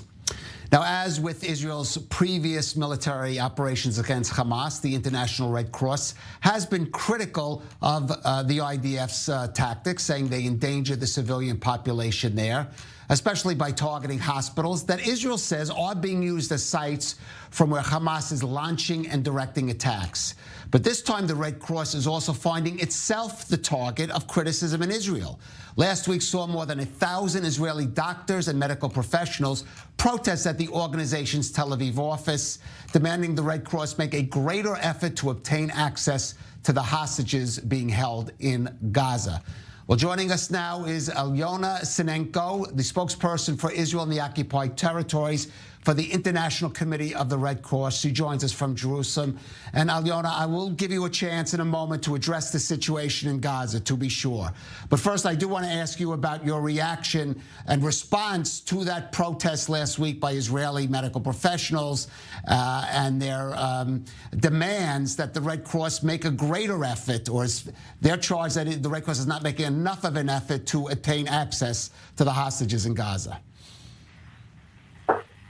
Well, that I think we can all try to imagine the absolute horror what the families of hostages are going through every day, not knowing what's happening with your loved one, if they're sick, if they're well. It's just beyond imagination, the suffering that they're going through. And excuse me. And it's, of course, understandable and that people protest in solidarity because everybody can identify and can feel the pain of mother or father who do not see their children. But for us as a humanitarian organization, it is not for lack of trying, and it is not for lack of putting all the possible effort that we can to obtain access to see them, and of course, first and foremost, demanding their immediate and unconditional release. Right. So let me ask you, when I speak to the families of the hostages, I always mention this is an international channel. We're watched, I presume. Some of our footage even gets to Gaza, so certainly to some of the countries in the region that do, in some ways, support Hamas. I want you to use this as a platform. What is your message from the International Red Cross to the world and to those in Gaza and holding the hostages? Well, our message has been very clear since day one, since October 7th, when we said very clearly that taking hostage is against the international humanitarian law, that no civilians should ever be targeted, no civilians should ever pay the price of the conflict. And we've been demanding their release, and we continue insisting that we should have access to them. We should be able to see them, to check on their medical condition, bring medicine, food, and give news to their family. Again, imagining the pain of a family that is waiting every single day to get any news, it's very hard to bear this pain. Right. All right, let's talk about the situation in the Gaza Strip. The Red Cross, the International Red Cross, has been critical of some of Israel's operations, of course, which the IDF says is necessary. How does the Red Cross see that situation? Well, we're a humanitarian organization, and just like in case with the hostages that are being held, with the civilians in Gaza who are going through a horrendous amount of suffering, our role is to bring them assistance and relief, and also to advocate for the respect of the international humanitarian law by all parties, by the Israelis, by Hamas, because any action that is putting civilians at risk, that is jeopardizing their safety, is against the norms and the principles of international humanitarian law. So the suffering of civilians in Gaza is horrendous. We have a surgical team. They receive wounded children, very young children with severe burns every day, and it is painful to watch these images. Right. And how does the Red Cross, what is your reaction to Israel's efforts, for example, to evacuate civilians from those hospitals? An offer made today to help bring babies out of the neonatal care department in Shifa Hospital, even if the IDF played a tape recording where they offered 300 liters of fuel to Shifa Hospital, and they say the hospital refused it because of presumably pressure from Hamas. Well, again, we are a humanitarian organization, and for us, we're looking at the situation of civilians, and any development on the ground that could lead to alleviate the suffering of civilians is welcome for us. What is important is also to look at the conditions and to be realistic about what is possible to achieve with the evacuations. We're talking about the largest hospital in Gaza that still has several hundred of patients, according to reports that we're hearing from the ground. And many of these patients, they're the most vulnerable. They are babies in incubators, people on life support, people who cannot easily move.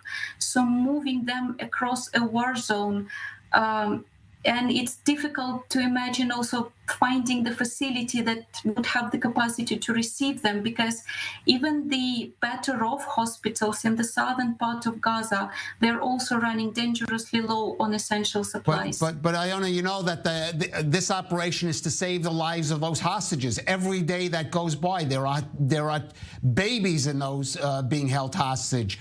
There are elderly people who are in bad medical condition that need special medicines. Israel is carrying out this operation to save them. Those civilian lives are not less than other civilian lives. Well, I think that we agree absolutely that there are people, extremely vulnerable people in that hospital, and that they are protected by the international humanitarian law, and that everything must be done to spare their lives, to spare the enormous suffering that they have been going through. I think that there are different discussions on the modalities, and we have to see the conditions for the evacuations. So there are discussions that are taking place behind the closed doors, but the objective, the aim is, of course, that we need to ensure that we spare the most vulnerable, the children, the elderly. That includes that includes the elderly and children who are being held hostage that Israel is trying to get to and rescue. That includes every civilian. That includes every civilian, because what we're seeing over and over again, unfortunately, is that civilians are paying too high a price for this conflict, whether these are Israeli civilians or Palestinian civilians. So does the Red Cross support the efforts by the Israeli forces and the Israeli civil administration to move to protect those civilians, to take them out of that combat zone and thus save their lives? We are supporting the respect for the international humanitarian law. We are support any effort to spare civilians from harm. I don't want to comment on specific operation, but the principle of the international humanitarian law is clear: is that civilians are protected and their lives must be spared. Are members of the Red Cross attempting to access areas where the hostages are believed? In Gaza, I mean, of course. We have not spared any efforts, and we've been trying to get access to hostages that are being held over and over. And these are the efforts that are taking place at all different levels: humanitarian diplomacy, efforts on the ground in Gaza. So why have those efforts not proven successful? I think that's what people in Israel want to know. Well, that is a very good question. And as a humanitarian, I would also like to know, why are these efforts that we are putting every single day to spare civilians from horrendous suffering are not bearing results? And I think that if all the parties respect the norms and obligations under the international humanitarian law to spare civilians from harm and give us the access to bring assistance, we as humanitarian organization would have a much easier job. I understand that, but again, just a last question. Why, though, are the efforts of what's stopping the Red Cross from going to places like in Shifa Hospital and asking and going into those areas where it's believed those hostages are being held? We were in Shifa Hospital last week to deliver medical supplies. We tried to reach Al-Quds Hospital, and we had a security incident where our humanitarian convoy came under fire. We're not sparing any efforts, and even our putting the lives of our own staff at risk, something that should not be happening. And we're not sparing efforts to bring assistance to civilians and also to visit hostages. And this is the work that is taking place every single day, whether you see it or not. All right. Alyona Sinenko, spokesperson for the International Committee of the Red Cross here. Thank you for joining us on I-24 News. Thank you. Gentlemen, just a response to that interview. Again, I think the frustration here is how are they trying to access the hostages? In what way? And again, the total lack of acknowledgement that Israel is trying to save those hostages. That is the point of the military operation. Yeah, to be fair, I'll say a couple of things. Sure. First of all, there's no way an organization like the Red Cross can sanction the military operations of one side or the other. Understood. It's just not possible. That's understood. Okay. The second point in their favor is when you ask why were those efforts to access the hostages unsuccessful, I'm shocked that she didn't state the obvious, because they don't know where they are, and they depend on Hamas in order to get access to them. This is what I would say. If that's not true, I think that's a very serious issue, but I don't think so. I think the fact of the matter is that we all depend, that they depend on information from Hamas. Having said all that, I think it is absolutely fair and necessary for Israel to continue to ask every friendly country and every friendly personality who can to nag the Red Cross, because every time somebody says, I'm doing everything I can, there's always something extra that can still be done. I'm not sure that it's going to happen. We are dealing with an organization that, let's say, disrespect of international law is not the most serious of its crimes. Right, sure. I understand that this is not an easy issue for the Red Cross, but I would say, again, I'm going back to the issue of the hostages. The objective, obviously, is freeing all the hostages. The only valid intermediate objective would be access, medical, humanitarian access to the hostages, so that they can be counted, evaluated about their situation, and receive proper medical care. Of course, and that, of course, has to be a condition, certainly, of any ceasefire, anything resembling, certainly, a should be factored into any kind of deal that Israel is going to do. Yeah. Now, Israel is paying, obviously, a high cost in this war against Hamas, a cost in lives, first and foremost, but also livelihoods, with the conflict enacting a heavy economic toll on the country. Now, preliminary figures issued last week by Israel's finance ministry showed that if the conflict should last into next year, it could cost as high as 200 billion shekels, or about $51 billion. That's equal to about 10% of Israel's GDP. Now, one toll that's key to the government's ability to weather this financial storm is Israel Bonds, the U.S.-based underwriter of debt securities that are issued by the State of Israel.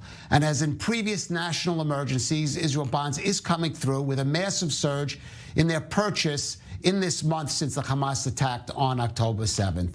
Well, joining us now from New York is Danny Nave, the president and CEO of Israel Bonds. Danny, thanks for joining us again. Well, we spoke at the beginning of this month, really. Where are we now, a month in Israel Bonds' efforts, of course, to raise funds for this country in its time of maybe greatest need? Well, since we have last spoken, we achieved a significant progress. Since the war began, Israel Bonds has raised more than $1 billion for the state of Israel. It is the highest surge of investments in Israel Bonds history.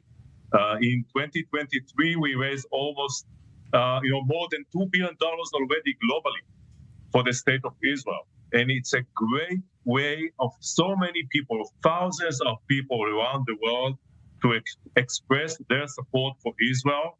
And you mentioned Israel needs following the war. So we are proud that Israel Bonds to play a significant role in that. And every investor in Israel Bonds understand that by making that investment, you make a significant support for the people of Israel these days. Right, and let's talk about who is supporting Israel there in the U.S. The assumption is always the Jewish community, but that's not really actually always the case. You're right. First of all, of course, there are the Jewish communities, individuals and congregations and federations and great people from all around the world, but also local governments and states that express their support for Israel by making an investment in Israel Bonds, like the state of New York and Florida and Ohio and Pennsylvania, and so many others. And, recently we see more and more anti-Semitic and pro-Palestinian groups protesting against their local government's investment in Israel Bonds. And the best response of all of us for that should be in deeds, not just by words, by making an additional investment in Israel Bonds. This would be the best answer of all of us to Israel's enemies and the enemies of the Jewish people. All right, and I did mention, of course, the challenge is that if this war should extend well into next year, figures being thrown around in the billions of dollars. On the plus side, the shekel did kind of stabilize after really going down in the opening days of the war. Let's talk about what Israel Bonds does in terms of just helping investor confidence, market confidence in this country as it emerges from the other side of this tunnel. Well, first of all, I think that, as the days go by, more and more people understand that this is not just a short war between Israel and Hamas. This is a much larger confrontation. between the Jewish homeland and the enemies of the Jewish people. Actually, it's a war against the enemies of humanity and civilization, which brings more and more people to be involved. People that have not bought bonds for years or ever, come forward and make that investment in Israel. At the same time, people understand that the Israeli economy is strong. Prior to the war, Israel debt GDP ratio was below 60%. So the starting point was very strong. And if you take a look at previous wars that we faced, following those wars, the Israeli economy resilience was very fast and strong. So people have a confidence in the Israeli economy, and our support for Israel would make Israel even stronger than it is. All right, Danny Neve, CEO and President of Israel Bonds, and for those who know, of course, as someone who's held many positions in both diplomatic and political spheres of his career. Thank you for joining us on I-24 News. Thank you. And keeping focused abroad, calls for ceasefire in Gaza are becoming louder in the Arab world. Over the weekend, members of the Arab League and the Organization of Islamic Cooperation held a summit in Riyadh, calling upon Israel to immediately cease its offensive in Gaza, although failed to unify on what measures to take if it fails to do so. Well, Pia Steckelbach has more on that in this report. Allies showing up for the Palestinians in an emergency summit, 5 weeks after Israel's war with Hamas began. Heads of state of several Arab and Middle Eastern countries arrived in Riyadh, Saudi Arabia, with the goal of applying pressure on the international community to bring about an end to the fighting in Gaza. The kingdom affirms its categorical rejection of the continuing aggression, occupation, and forced displacement of the people of Gaza, and stresses that Israel bears responsibility for the crimes committed against Palestinian people and resources. These Arab leaders say Israel is committing human rights violations while a humanitarian disaster is unfolding in Gaza. The president of the Palestinian Authority calling upon the U.S. and for a diplomatic way out. And in this context, we hold the United States of America, which has the greatest influence on Israel, responsible for the absence of a political solution. Turkish President Recep Tayyip Erdogan attended the summit after the Turkish-Israeli relations significantly deteriorated after the start of Israel's war with Gaza. At the summit, Erdogan only found very vague words for the Hamas massacre in southern Israel on October 7th. Israel is trying to exact revenge for the October 7 attacks, which perhaps many of us do not approve of, by killing innocents and children and women. Additionally, the International Atomic Energy Agency should investigate the issue. The nuclear weapons that Israel possesses must be revealed. Speaking about nuclear weapons, Iranian President Ibrahim Raisi traveled to Saudi Arabia for the summit, for the first time since Iran and Saudi Arabia restored relations earlier this year. Raisi, in his speech, reiterated his trademark call to boycott Israel. The cutting of any sort of political and economic relations with the Zionist regime by Islamic countries, in this context, a trade boycott against the Zionist regime, especially in the energy field, should be prioritized. Syrian President Bashar al-Assad also attended the summit, after being welcomed back into the Arab League in an initiative led by Saudi Arabia. The summit's conclusion rejects the notion that the war in Gaza is justified by Israel's right to defend itself, which is disregarded in Israel. The summit lacks any political power. It can be understood as a way of Arab and Middle Eastern leaders to show back home that they do take some form of action. Daniel, I don't know that we heard anything out of that Arab League summit that we didn't expect to hear. Of course, condemnation of Israel, divisions about, though, what steps to take. But I think the bigger picture is trying to read between the lines and read into what kind of role at least some of those countries are going to be willing to play in the day after Hamas is toppled by Israel. Well, there are at least 2 paragraphs that I noted in the final statement that refer to that. The first one talks about convening a peace conference. Right. You know, it might be just normal words, but I think it has a significance. And the second is a paragraph stating that the PLO is the legitimate representative of the Palestinian people, which sounds like that's the language that everybody uses, but with the war against Hamas going on and the Iranian president sitting in the room, that has significance, that all these Arab and Muslim states say Hamas are not the representatives of the Palestinian people. And in general, I think Saudi Arabia played here a very important role in keeping the radical parts of the Arab world in check, inviting Iran, but putting Iran, showing Iran the limits of its influence in the Muslim and Arab world. And I want to show a quote from Netanyahu, Prime Minister Netanyahu made to American television today on CNN, one of his few comments addressing the situation of the day after. The first thing we have to do is destroy Hamas, because otherwise they'll do it again and again and again, and they've said so. So we'll destroy Hamas. The second thing we have to understand is that there has to be an overriding and overreaching Israeli military envelope, because we've seen any place that we leave, we just, exit, give it to some other force. Very soon terrorism resurges, so we've achieved nothing. The third thing we have to understand is that a civilian authority has to cooperate in two goals. One is to demilitarize Gaza, and the second is to de-radicalize Gaza. Very ambitious program to de-radicalize Gaza. He raised questions about unwillingness. Speaking in Hebrew last night, was more blunt about it not being the Palestinian Authority. But the question is, who's going to take the job of de-radicalizing Gaza? Well, I don't know. And it has to be said that yesterday he spoke about what he did not want to happen in Gaza. The day after, he never said what his plan was.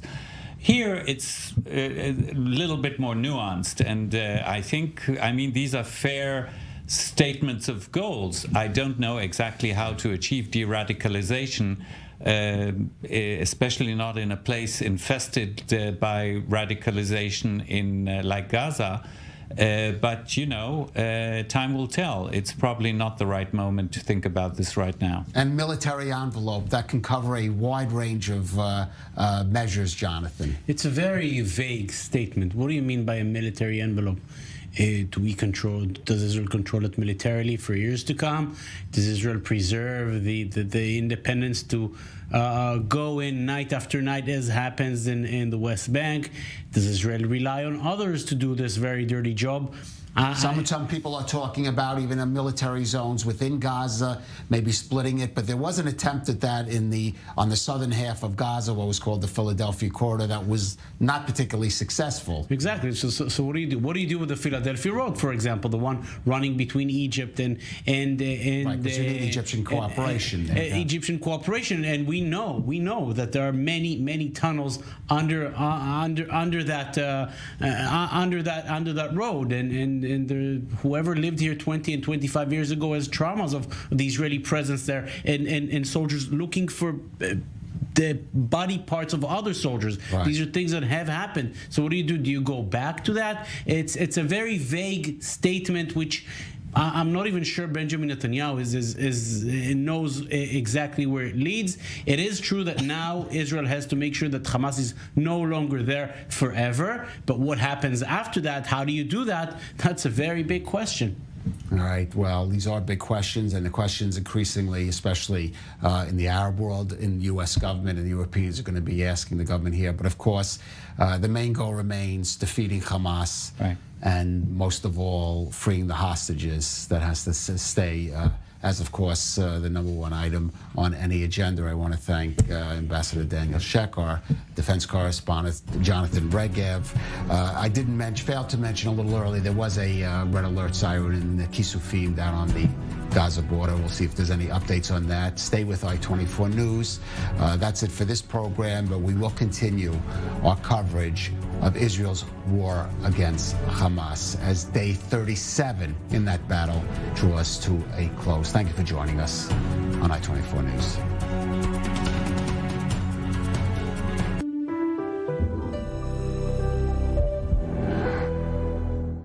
Made for Me, a unique concept in Israel. Custom-made men's fashion to your measurements. Made for Me, designer of all your events. Schedule your appointment at www.madeforme.co.il. Made for Me, official dresser of I-24 News. Good evening, ladies and gentlemen.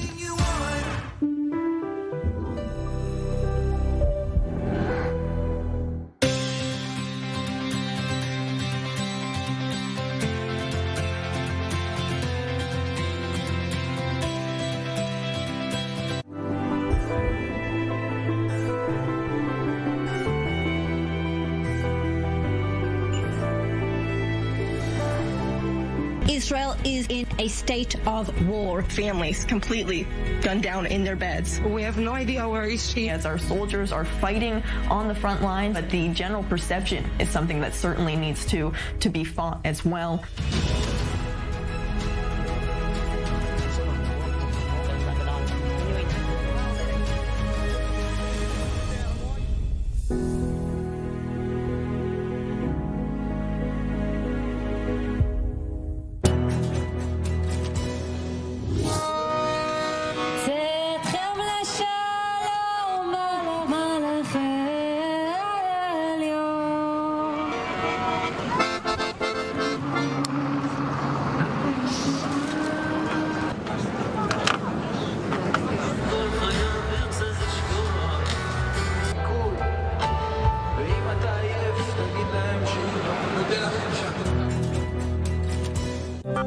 Esta semana en News 24, Israel bajo ataque.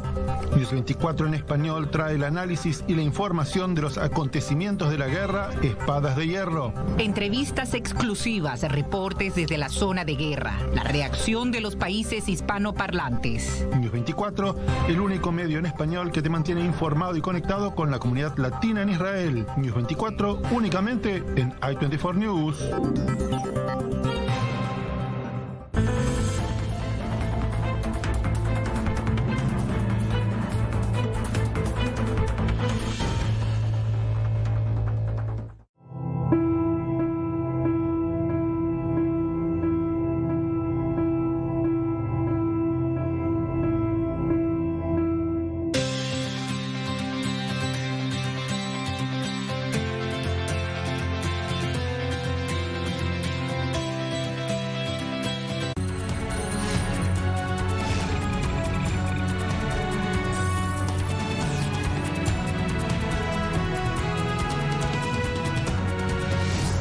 Welcome to the special broadcast here on I-24 News as we continue our rolling coverage, day 37 of the war here in Israel. On the northern front, an alarming escalation. 18 Israelis injured today.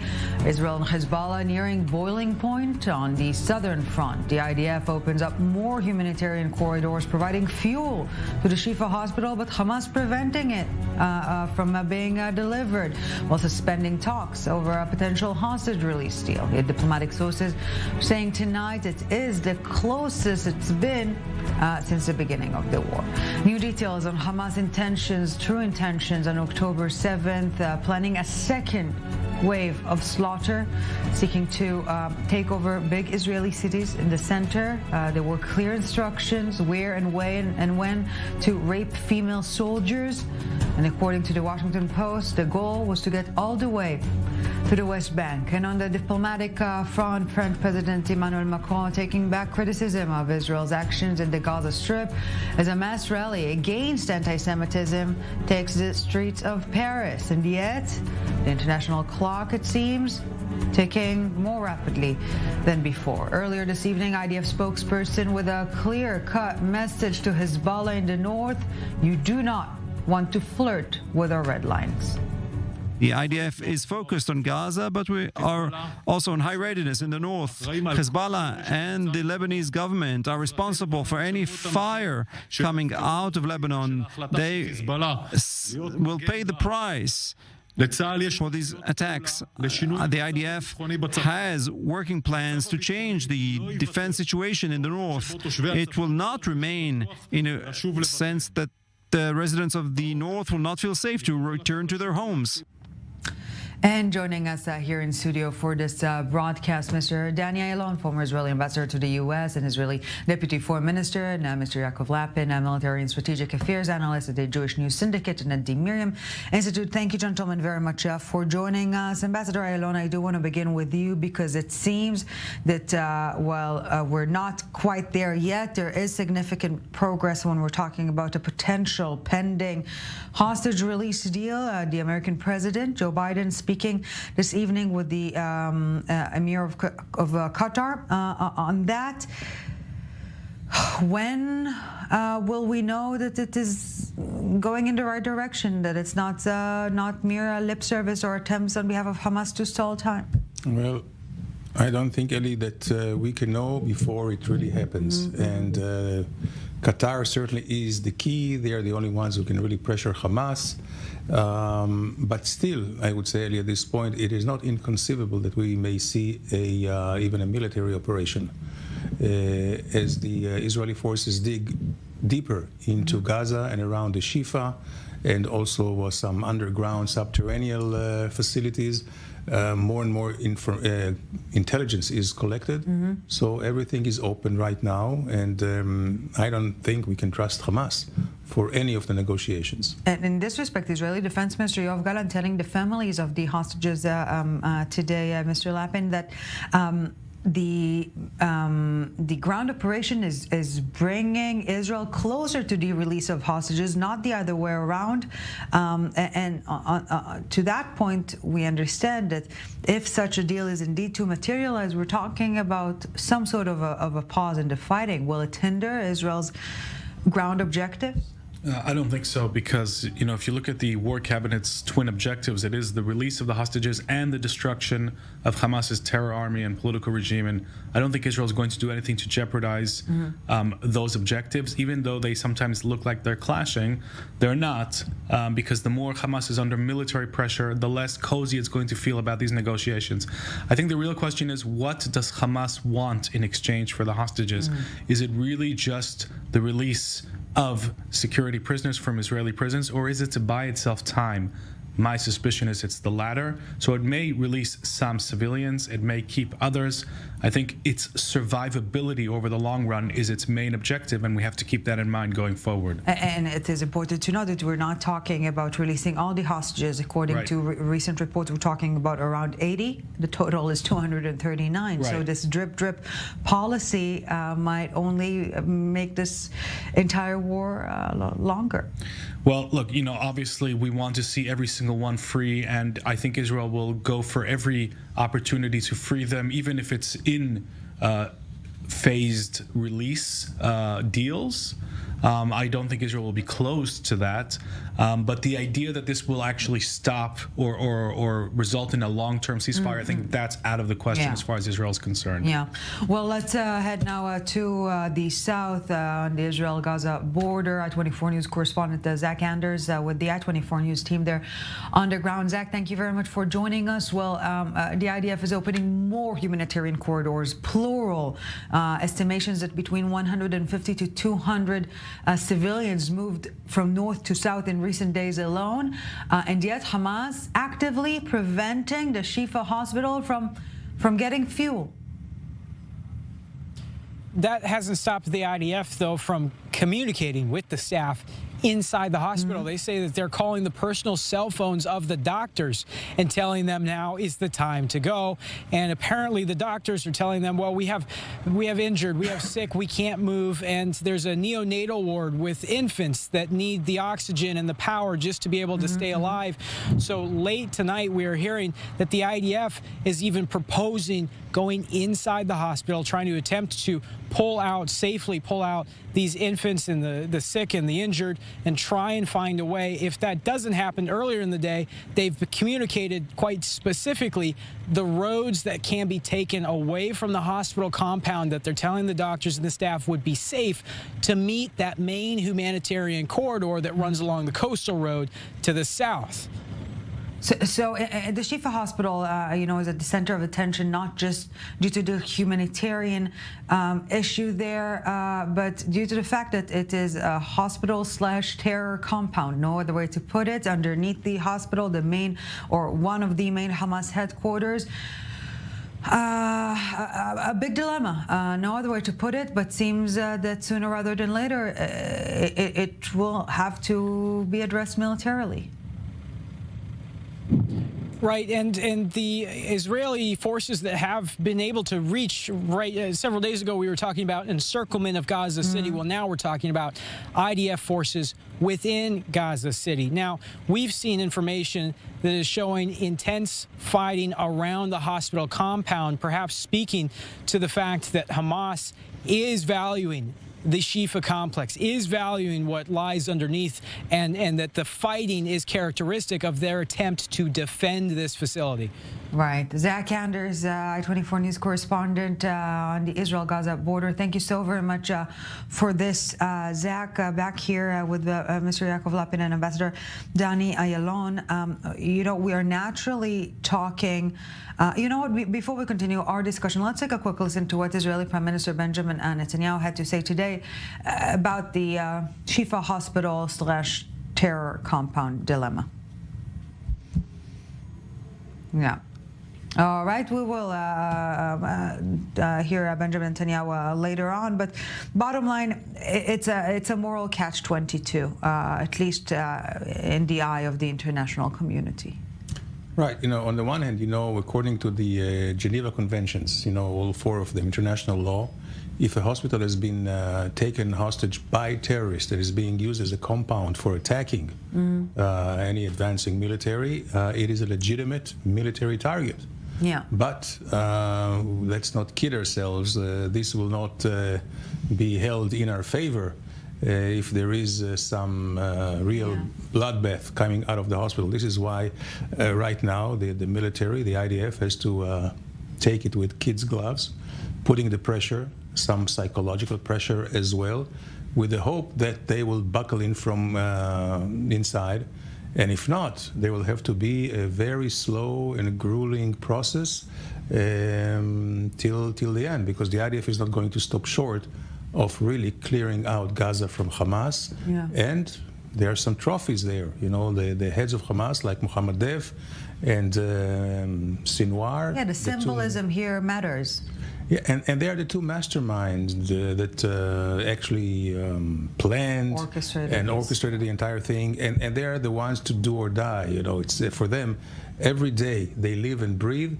They live and breathe the structures of Israel. Yeah. And Mr. Lapin, again, we're naturally focusing on what is happening in the northern part of the Strip. This is the modus operandi of the IDF at this point in time, and yet, I wouldn't say that we're forgetting, but there is a very serious Hamas presence in the southern part of the Strip as well. How will that be addressed? Hamas is not an issue for the northern part of the Gaza Strip. So the center of gravity of Hamas's military wing is Gaza City, is northern Gaza, and once the IDF is able to eliminate that, it's going to be easier for it to move south, and it could probably do that in a more targeted manner. And that's why those civilians have been sent south to the humanitarian zone. I think, when it comes to the hospitals and when it comes to everything that's been going on in Gaza City, Hamas is trying to slow Israel down. It thought that its lines of defense would be the thing that slows it down. It thought that the hostage crisis would slow Israel down. None of that is working. And I think Hamas is actually disturbed by the fact that Israel is completely determined to continue day by day, making steady progress, killing large numbers of field terror operatives, field commanders, and going after the leadership. All of Hamas's traps, so-called traps, that were designed to slow down Israel, take away its momentum, are failing. And I think that's putting the pressure on the Hamas leadership. And before we jump to the northern front, also tonight the Internal Security Agency is saying that around 20 Hamas terrorists from Gaza were arrested and taken into Israel for the purpose of intelligence gathering. And some of those people were involved in the October 7th massacre, so that will provide even more intelligence. And yeah, that's a major gain for the Shin Bet, the Domestic Intelligence Agency, for the IDF, for Unit 504 of the Military Intelligence Directorate. Their collaboration is phenomenal going forward, and every day is seeing further and further intelligence and operational achievements for Israel. So valuable intelligence, not just to get an overview of what unfolded, but what is to come. And speaking of what is to come, up north on the Israel-Lebanon border, a clear escalation, no other way to put it. Let's cross now to I-24 News correspondent Mary McAuliffe with the I-24 News team. They're on the ground. Mary, 11 wounded Israeli civilians today, 7 wounded soldiers. Question being, when or what will be boiling point, if not that? That's right, Ellie. Well, it seems already that we seem to have gotten to that point. The IDF, at least a spokesperson today, laying out their plans, say that they have an operational plan to handle the security situation here in the north, that something will change here in the north. They say they cannot go on existing in this current situation for the residents to come back to their homes. As of now, that something needs to change, not outline exactly what that is going to be, but we will likely be seeing that very soon, if not tonight, then in the next coming days or weeks. But the IDF making it very clear that the current situation must change. The anti-tank missiles that continue to be launched across the border into Israeli communities, into Israeli military areas. We've seen, of course, these anti-tank missile attacks numerous times over the past 3 weeks since October 8th, when Hezbollah first joined this fight against Israel. But today, of course, causing significant casualties, over 18 injured here. Most of them were civilians, and most, thankfully, were lightly injured. But here at Ziv Medical Center, they were treating one who was taken into this hospital in critical condition. He is now said to be in serious condition and is sedated and ventilated, but they are still on this active war footing here at this hospital, preventing and preparing for the eventuality that they have to take in a large number of casualties here. They have already moved wings of this hospital down into their bunker, into more protected areas where they can continue to be working around the clock. Many of the workers here also come from areas that are very near the border, themselves also evacuated. Now, 3 weeks into this, definitely clearly seen an escalation in the number of attacks here in Israel, and also reports of that IDF already escalating their attacks inside southern Lebanon, with Israeli airstrikes going as far as 40 kilometers away from the border. So definitely seems to be a significant escalation here. The IDF saying that it is responding to the sources of the fires, not just from those anti-tank missile attacks, but also a number of rockets that were fired into northern Israel that was claimed by the Lebanese branch of Hamas. But the IDF is responding throughout southern Lebanon to these threats. I-24 News correspondent Mary McAuliffe on Israel's northern border with Lebanon. Thank you very much for this. Back here in studio, Ambassador Ayalon, it seems that Israel will or that the IDF will have to increase its response to what we're seeing from Hezbollah.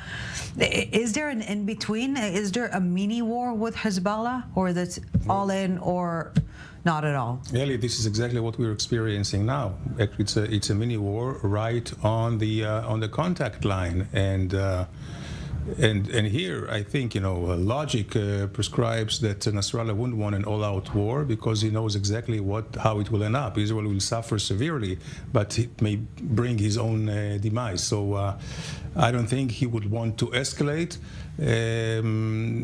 except to show solidarity and to show that here is participating in the war, in this big jihadist war.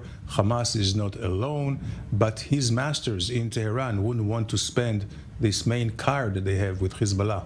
Yeah, but not to compromise it at this point in time. And yet, from the Israeli standpoint, Mr. Lampin, Israelis cannot go back to these communities without reassurances that Hezbollah forces are deep in Lebanese territory. And here, perhaps it's not just militarily, but also diplomacy. There is a UN resolution that if enforced, should have prevented exactly that. Yeah, so UN resolutions and the Lebanese government, I think all of these things are utterly irrelevant to Hezbollah, as is, in my opinion, Western logic. I don't think that they're at all deterred, and I don't think that they're at all bothered by the concept of an escalation. How far it goes is a different question, but to me, it's clear that they're ready for war, that they're not deterred by war, and if anything, what they're trying to do is to set up this escalation so that Israel gets blamed for it, but that they don't take the blame. Israel will make the extra step. The extra step, and then they can say, well, look, all I did was show solidarity with Hamas in Gaza, but Israel is the one that launched us into war. And that is a justification, I think, for their Shiite base in southern Lebanon, because they're the ones who they have to actually provide answers to. They're the only population,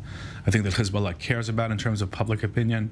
So look, launching anti-tank missiles at civilians, trying to kill them, allowing Hamas to almost hit Haifa, this has escalation written all over it, and I think we should connect the dots. Hezbollah's role here, as far as Iran is concerned, is to keep Israel distracted from Gaza, from finishing the job in the Gaza Strip against Hamas, and if that leads to a major escalation, then so be it, as far as they're concerned. Yeah, the policy of containment proved to be simply wrong on many different levels, and definitely not sustainable when it comes to the northern front. And if we need a reminder that perhaps we should listen to what our enemies are saying, let's take a look at the face of evil, one of the key architects of the Hamas terror rampage, if not the architect, leader Yahya Sinwar, who is believed to be hiding in a tunnel in the northern part of the Gaza Strip, while Gazan residents are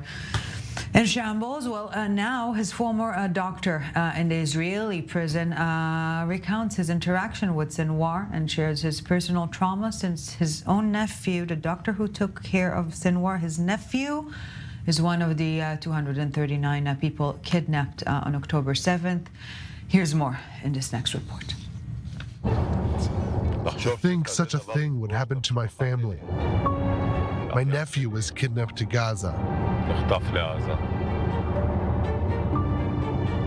Enemies I knew in prison for many years. They're the ones holding my nephew. It's personal. His name is Yuval Beton, but in prison they called him something else. What did they call you? The doctor. There are few people who sat face to face with them, with the architects of the massacre. Let's talk about Sinwar. How many hours have you had with him? Many. Who would even think he'd ever be released? The doctor will be taking us on a journey to the most guarded wing of the prison, and we will go with him to see the destruction. To be a doctor in the prison service, a dentist in Nafha prison. How complicated is it to be a dentist in such a place? Very. A doctor needs to give something of himself. When you care, there's some kind of closeness. You take care of someone. You give something of yourself. In the first years, there were no assistants in the Israeli prison services. So the assistant was a security prisoner, Abu Aliyata, 2 life sentences. And you weren't worried? That's the reality. It's me, him, and the Hamas prisoner, alone. And if necessary, they ordered surgeons. So, Abu Ali, bring a scalpel. In the same way, he can also butcher me. When did you know the prisoner, Yahya Sinwar? I know him from when I was a dentist. I'm starting to study this population. His 10 years as a dentist turned him into an expert on the psyche of security prisoners. He got to know the groups, ambitions, everyone's struggles and ideas. And then he decided to make a career change to become an intelligence officer, to be the one who recruits sources and collects information in prison. He would eventually become the head of the intelligence division of the prison service. How did the inmates take your move? Shock. Today, Yahya Sinwar is the head of Hamas in Gaza, building his power on those years and status in the Israeli prison, and the doctor sees this up close. And why is he willing to go further than his predecessors? Because he's prepared to pay any price for a principle. In October 2011, the Netanyahu government approved the Shalit deal. 1,027 prisoners were released in exchange for Gilad Shalit. Among them, Salah Aruri, head of Hamas in the West Bank, who met with Hezbollah chief Hassan Nasrallah this week, and also with Sinwar. Those who know him know that the price of releasing someone like this is much worse and higher than anyone else, because his abilities are devastating. The Shin Bet and whoever made the decision did not ask the Israeli prison service at all. And here's something else from the same deal. Everyone who was released was asked to sign a form agreeing not to engage in terrorism. He refused. And what did Israel do? Released him, even though he didn't sign. At the Urim Junction at the entrance to the Gaza Strip, we meet Nir, Yuval's nephew from kibbutz Nir Oz. Since that Black Saturday, he hasn't returned there. Now, we're headed out to what used to be his home. So here in this neighborhood, there are many, many murdered. This is the founder's neighborhood.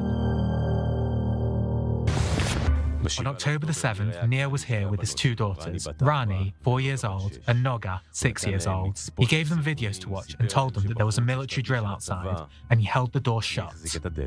I held it like this, 6 hours, standing here like this. Yes, and I'm also standing here, and my daughter's here. The terrorists standing over there. When he came out, his world collapsed. Pictures of his grandmother being kidnapped on a golf cart were broadcast all over the world.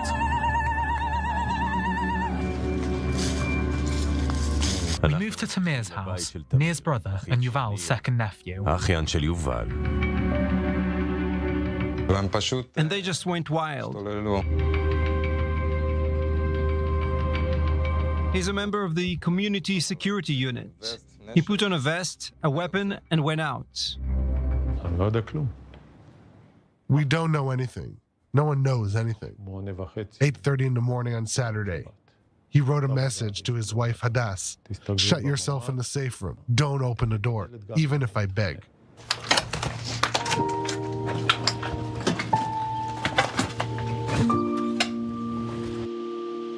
At this moment, in a house that burned down in kibbutz Nir Oz, the doctor remembers what happened to inmate Yair Sinwar in 2004. He had an abscess. An abscess is like a hole in the brain. If it explodes, then... So there's an infection, and you say goodbye. Israeli doctors saved his life. Have you ever thought about it? Definitely, many times, especially now. That what? That we saved his life. He took the lives of hundreds of children, youth, elderly.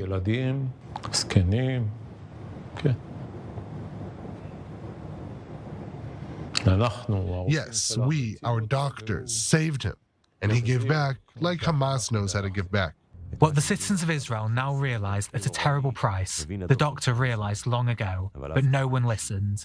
Those who understood this long before us were the members of the Palestinian Authority. This is a call from prison that sounds like a prophecy today. The speaker is a convicted terrorist, one of the leaders of the Fatah prisoners. This was in 2019. حماس استراتيجية شلودتي لو أني ولو أفا حدا خير يخل شنوتو أدقل شو هما كيربو زي دقل يروك دقل يروك زي أمير خلافة شتكوم من روسيا عاد أمريكا وإن بتربوط شلو ميلاد شلوم يش ميلاد هدنة هدنة لقعي متعد شي مش يتحزك بيعلي على شيء كاخا بيش له يوم تنشك يش له تحموشت يش له كحوت اللي سعرينه أتم عزرتم شهوية كاخا يوم يا بعياش الأخير كل مكاشي حتى نوتين كل حماسي ما تروشوا برلو تروشوا متحزك قتل We did not understand and did not want to understand because we thought that this was an internal Palestinian issue. We thought it served us. Hamas is an asset because it does not want to talk, neither about peace nor about political processes, and not on territorial compromises. It is a definite enemy, obviously, for in Gaza, we found a technical solution. We surrounded them with a fence. So as to say, we don't have a problem with Gaza. The burnt houses of Nir Oz tell another story, and it's one which is perhaps the most painful and difficult of all. The first force of the army, Golani soldiers, entered the gates of the kibbutz at only 1:30 in the afternoon, 7 hours after the start of the massacre. The terrorists were no longer here. They'd returned to Gaza after murdering 40 people and with more than 70 abductees. Yuval stood, looking at the extinguished fire, still smouldering. Everything got mixed up, the past and the present, the nephew who was missing, and the architect of the murder, the man who once sat with him in the dental clinic. What does he think to himself now? Now he feels like Salah ad-Din. He has done what no Arab leader has done before. But the price, who will pay it? The residents of Gaza. He actually brought on the end of Hamas. We're taking a quick break now, but we'll be back in a few minutes as we continue our rolling coverage. Day 37 of the war here in Israel. A few minutes, and we're back.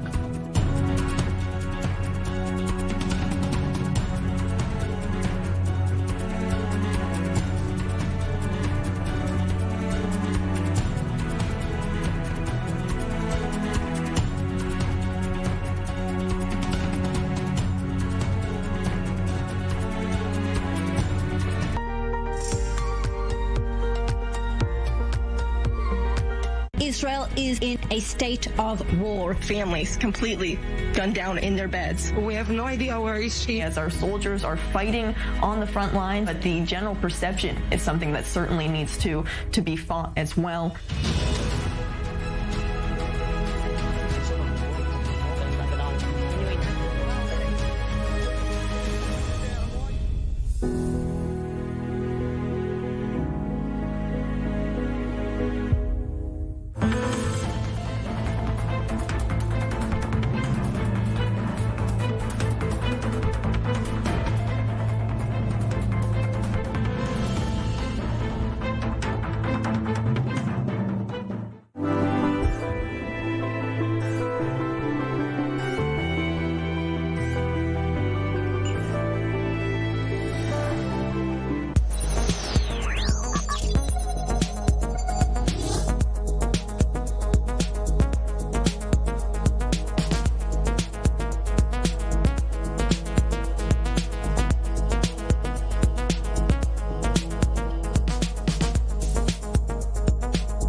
Esta semana en News 24, Israel bajo ataque.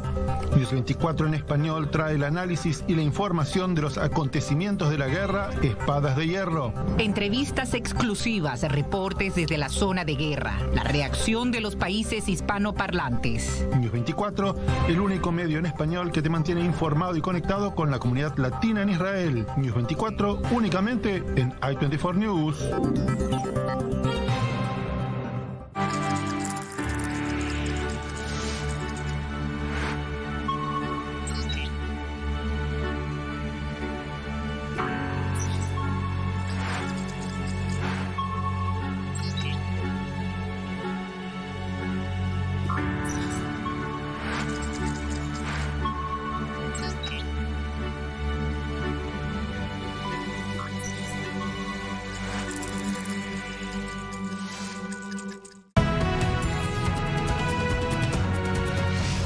Welcome back. Thanks for staying with us. Well, we can say a lot of things about the vile Hamas terrorists. One of them, they are very thorough. Yes, not just in their evil execution, but in their evil ideology that was heavily inspired, if we can use such a term, by evil masterminds who preceded them, reading and marking and taking advice and notes from Adolf Hitler's Mein Kampf.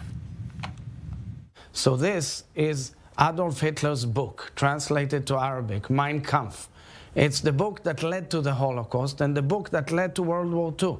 This is the book that led to his victory in elections in Germany, which led to the worst atrocity of humankind, which the British fought against.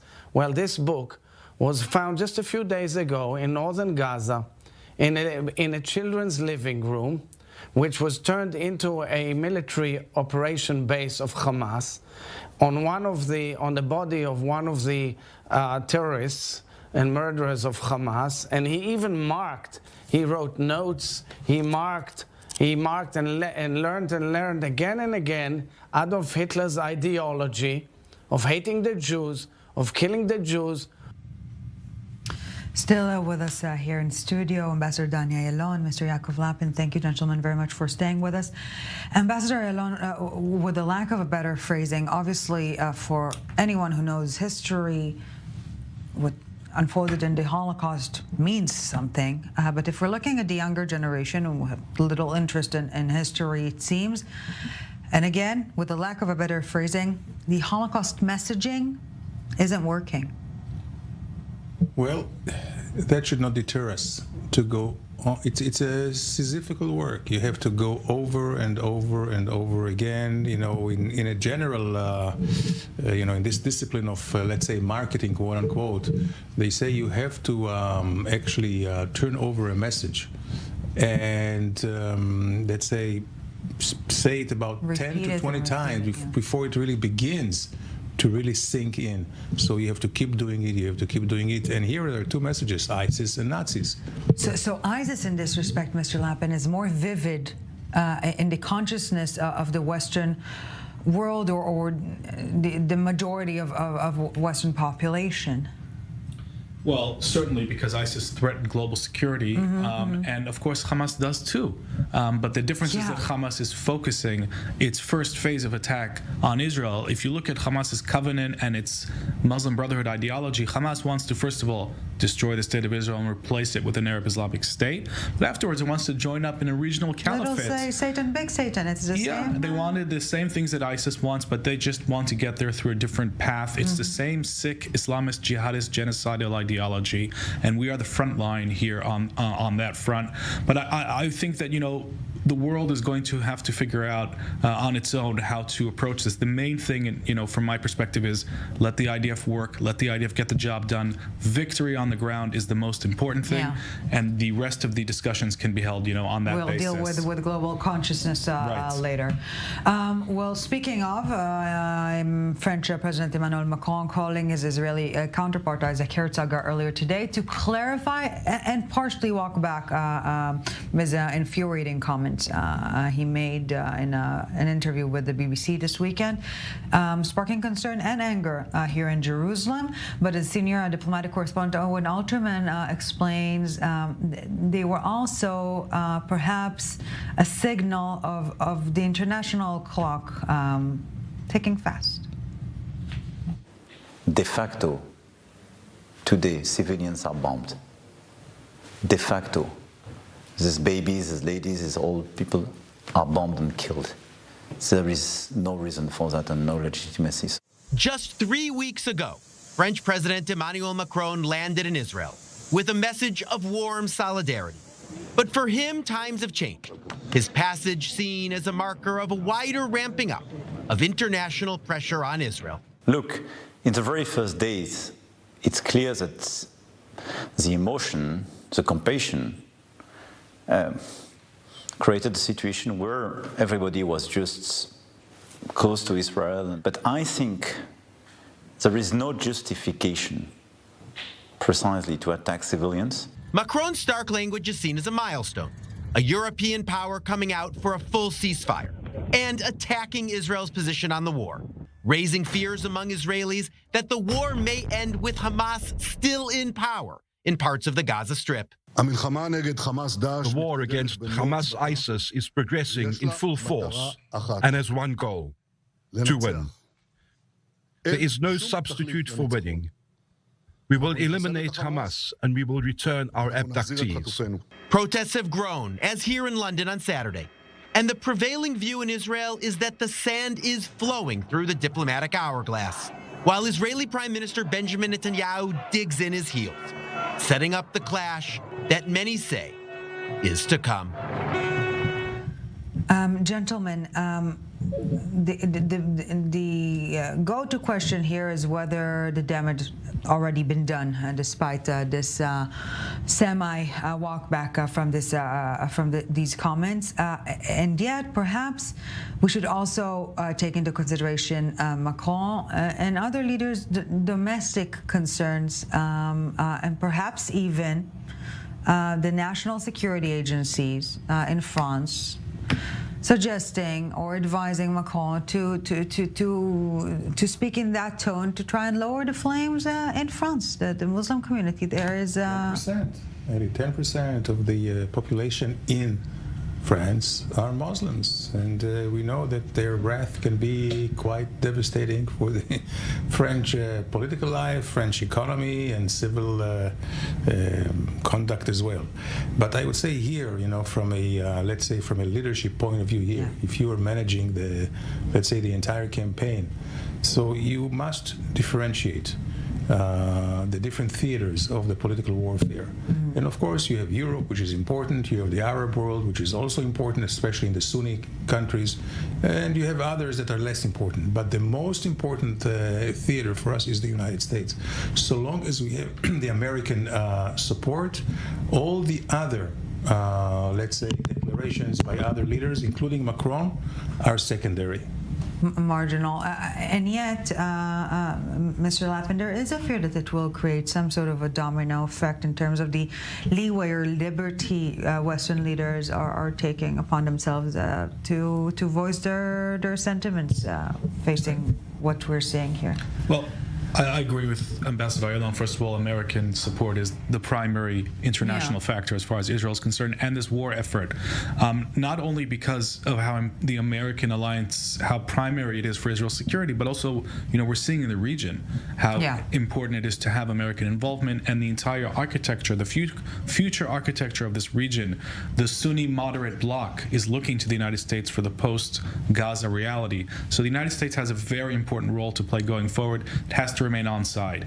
Look, when it comes to France, with all due respect, I don't think Israel needs to compromise its war against a genocidal enemy because President Macron has some domestic pressure, or because somebody in France is acting as a Hamas PR agent. With all due respect, from an Israeli perspective, I don't think that should move our considerations one iota. The security of the Israeli people is what's important. Yeah, and also, I haven't heard any international leader suggesting another route of action that is favorable when your people are being slaughtered by your immediate neighbors. But against the backdrop of this and an insane upsurge in anti-Semitic incidents in France, tens of thousands of people marching this evening in Paris against anti-Semitism. The silent majority does not want to be silent. Question is it the majority? Journalist Eduardo Quay was there. A massive demonstration this Sunday in Paris against anti-Semitism, without doubt the largest such demonstration since the 1980s. Tens of thousands of people have been marching from the Esplanade des Invalides to the French Senate since about 3 o'clock this afternoon. You can see behind me the hundreds and hundreds of people that continue to march down Boulevard Saint-Germain towards the Senate. The demonstration was called in solidarity with the French Jewish community by the President of the Senate and the President of the National Assembly, as anti-Semitic acts have risen sharply since the October 7 attack against Hamas.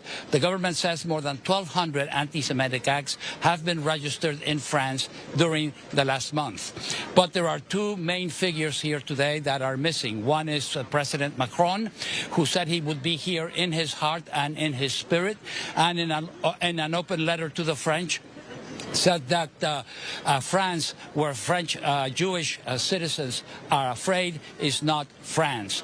The other absentee is Jean-Luc Mélenchon, the head of the extreme left La France Insoumise, who has refused to condemn Hamas as a terrorist organization. He said today that those demonstrating in Paris are in cahoots with people who support the massacres in Gaza. The attacks against Israel have caused deep divisions within the French political system, with many people upset that the extreme right-wing National Front is taking part in the demonstration. But the leader of the party, Marine Le Pen, has made it clear that the anti-Semitic history of the party is behind it and that it is fully behind the French Jewish community.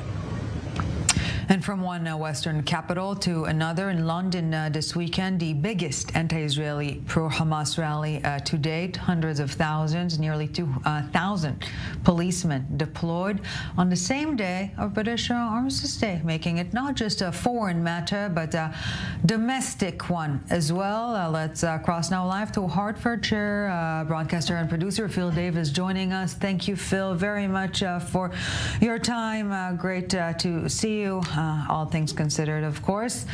I was going to say, I mean, given the circumstances, it's still great to see you. Yes, indeed. Well, the position of the British government and the British street, I wouldn't say the people, but the British street could not have been farther apart. Look, I think that the scenes that we have witnessed this weekend, it's very important to know that however despicable, and there's only one word really to describe it, that we have seen, you know, what was different before now is that any pro-Hamas rallies that we have seen, and I'm very pleased you describe it as pro-Hamas because people disguise it as pro-Palestinian, and we know what they mean. No, pro-Palestinian must be against Hamas. Anyway, look, the way I look at it is as pro-Hamas rallies that we have seen, you know, where the police estimated around 300,000 people took to the streets of London yesterday on, as you rightly identify, Armistice Day. The justification people saying is that Armistice Day, of course, symbolises the very freedom that we celebrate here in the UK once a year. But of course, there are those who say, look, doing this on such a sacred day is wholly inappropriate. Why do I mention this? Well, because actually now, as you rightly identify, it turns into a bit of a domestic matter because there are many people in this country who, up until recently, have just seen this, if you like, as being a problem for Jewish people, for being Israel's problem, and not necessarily something that they need to concern themselves about. But it just got personal this weekend because suddenly they start to intrude on one of the most sacrosanct days in the British calendar. And that's where I think this is a very interesting turning point now. And I am already hearing opinion and also support for what Israel's doing, in so much as that now people are saying, well, hang on a second, you've just made this about Britain. So this is what I think is quite interesting. Yeah, because the Brits are now calling, or some of them at least, to get their country back. This is the sentiment that we've seen. And the Home Secretary called them hate marchers, the pro-Hamas demonstrators, sparking a lot of rage, but also suggesting that London police had been more lenient towards pro-Palestinian demonstrators and other groups as such than with the protesters or soccer hooligans on the other side of the divide, right-wingers. What is the current discourse in Britain tonight? Yeah, that's right. It's very strange, actually, because there's a lot of criticism for the police and the way that they handled the protest yesterday.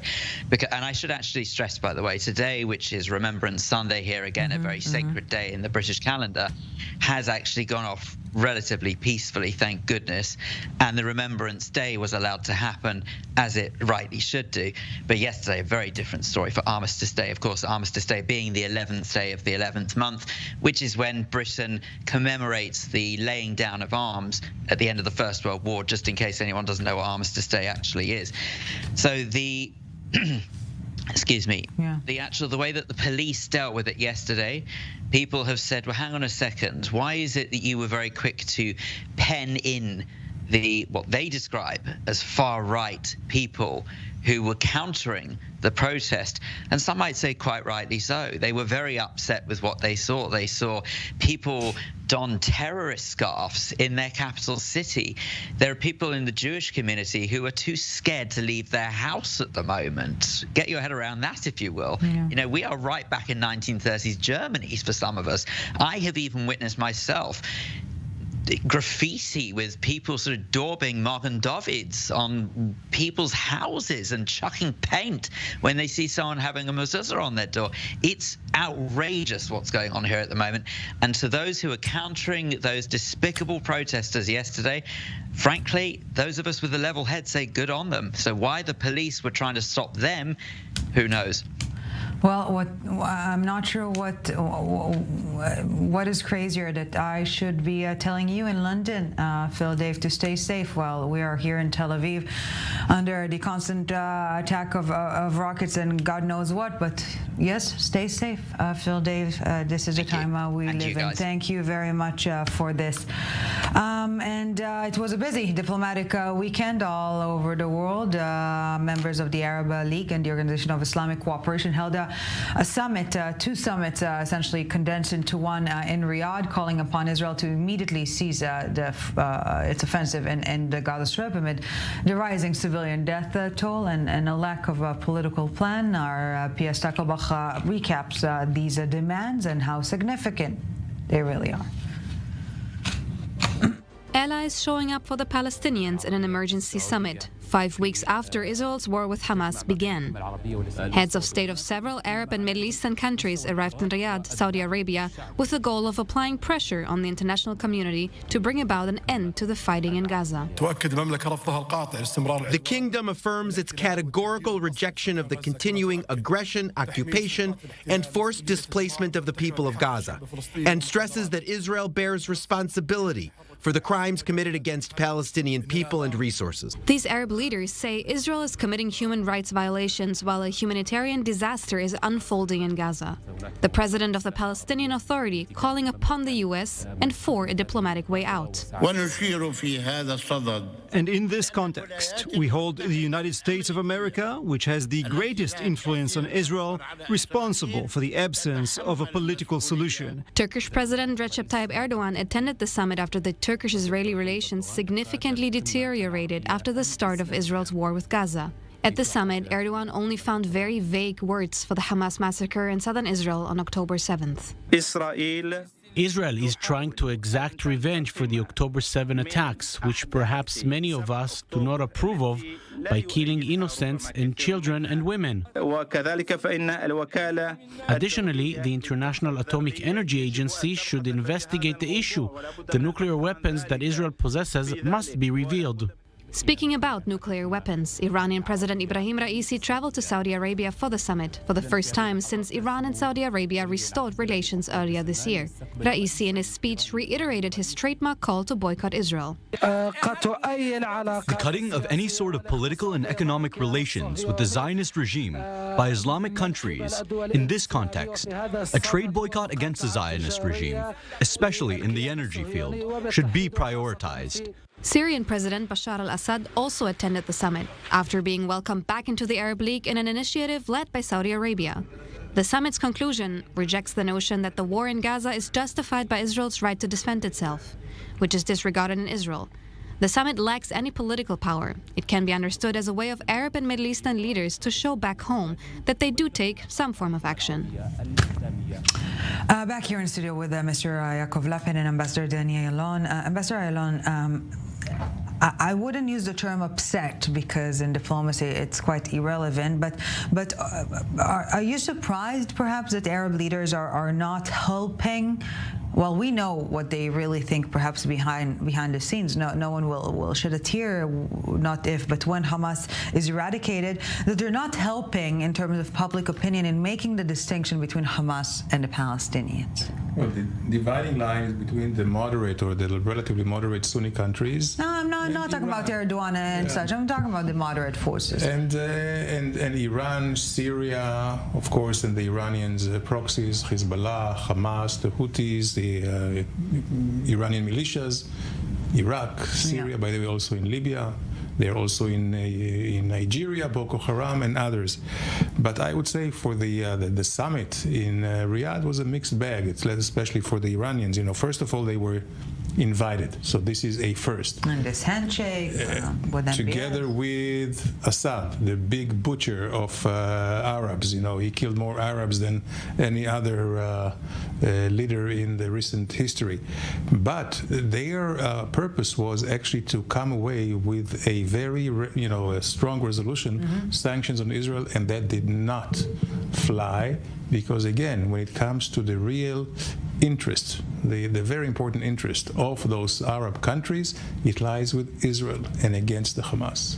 So you're saying despite the fact that we're not really sensing them on the public sphere level, behind the scenes they're blocking any radical moves vis-a-vis Absolutely. Israel. And Ellie, there's always a tension because their first and foremost objective is the survivability of their regimes. Right. And they know that the nefarious power of the Palestinians in terms of inciting their own population against the governments.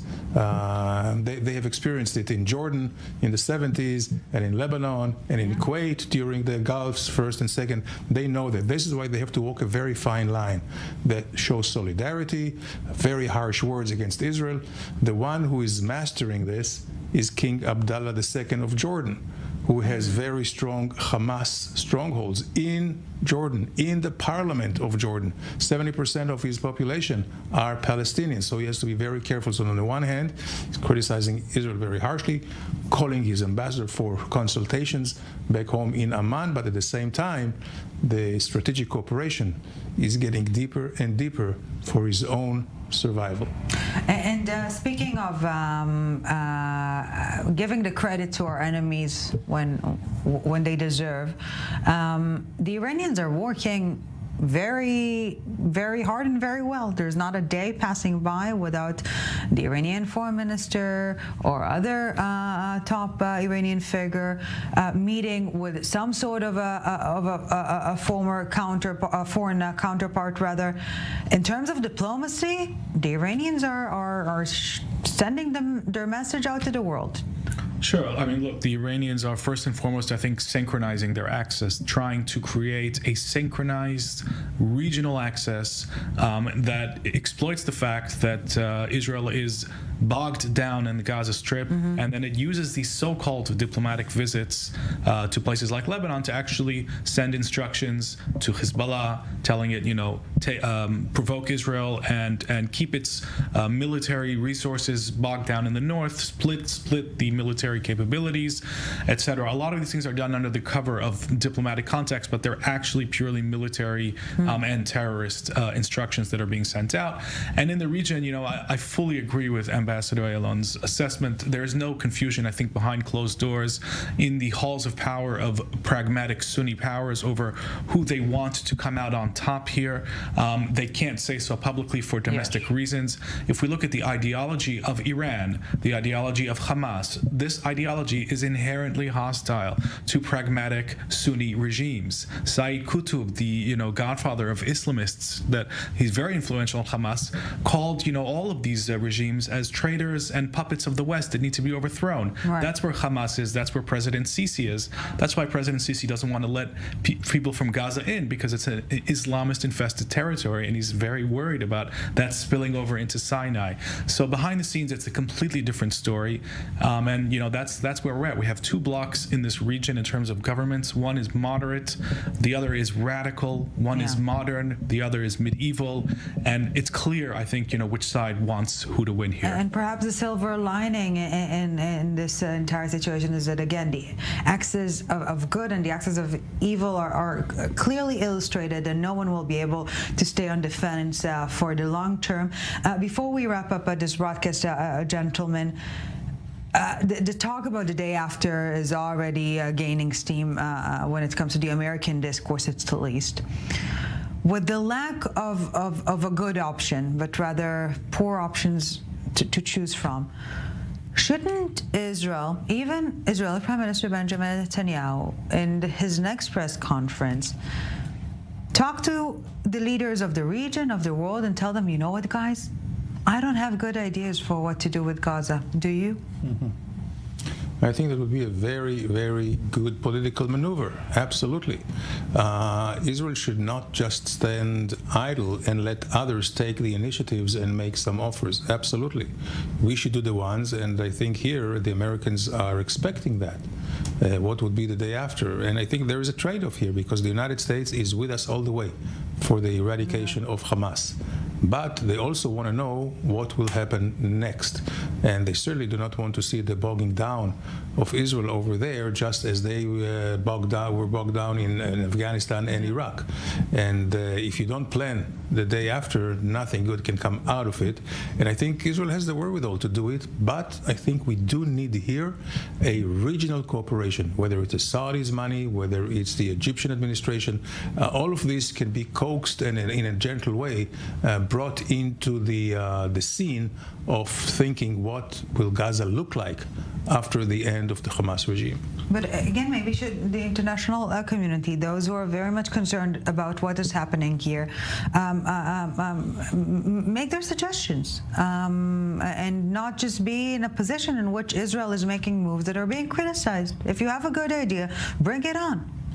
Well, sure. I think, regionally, it's really the much more in Israel's interest for Saudi Arabia to be involved in Gaza than Iran, and Egypt should be involved in the Gaza Strip, and not the radical Shiite axis. But militarily, I think it's very important to point out the IDF has to reserve full freedom of operational activity. General line, still not the final outline, of course. Gentlemen, thank you very much for joining us. A few minutes, and we'll be back.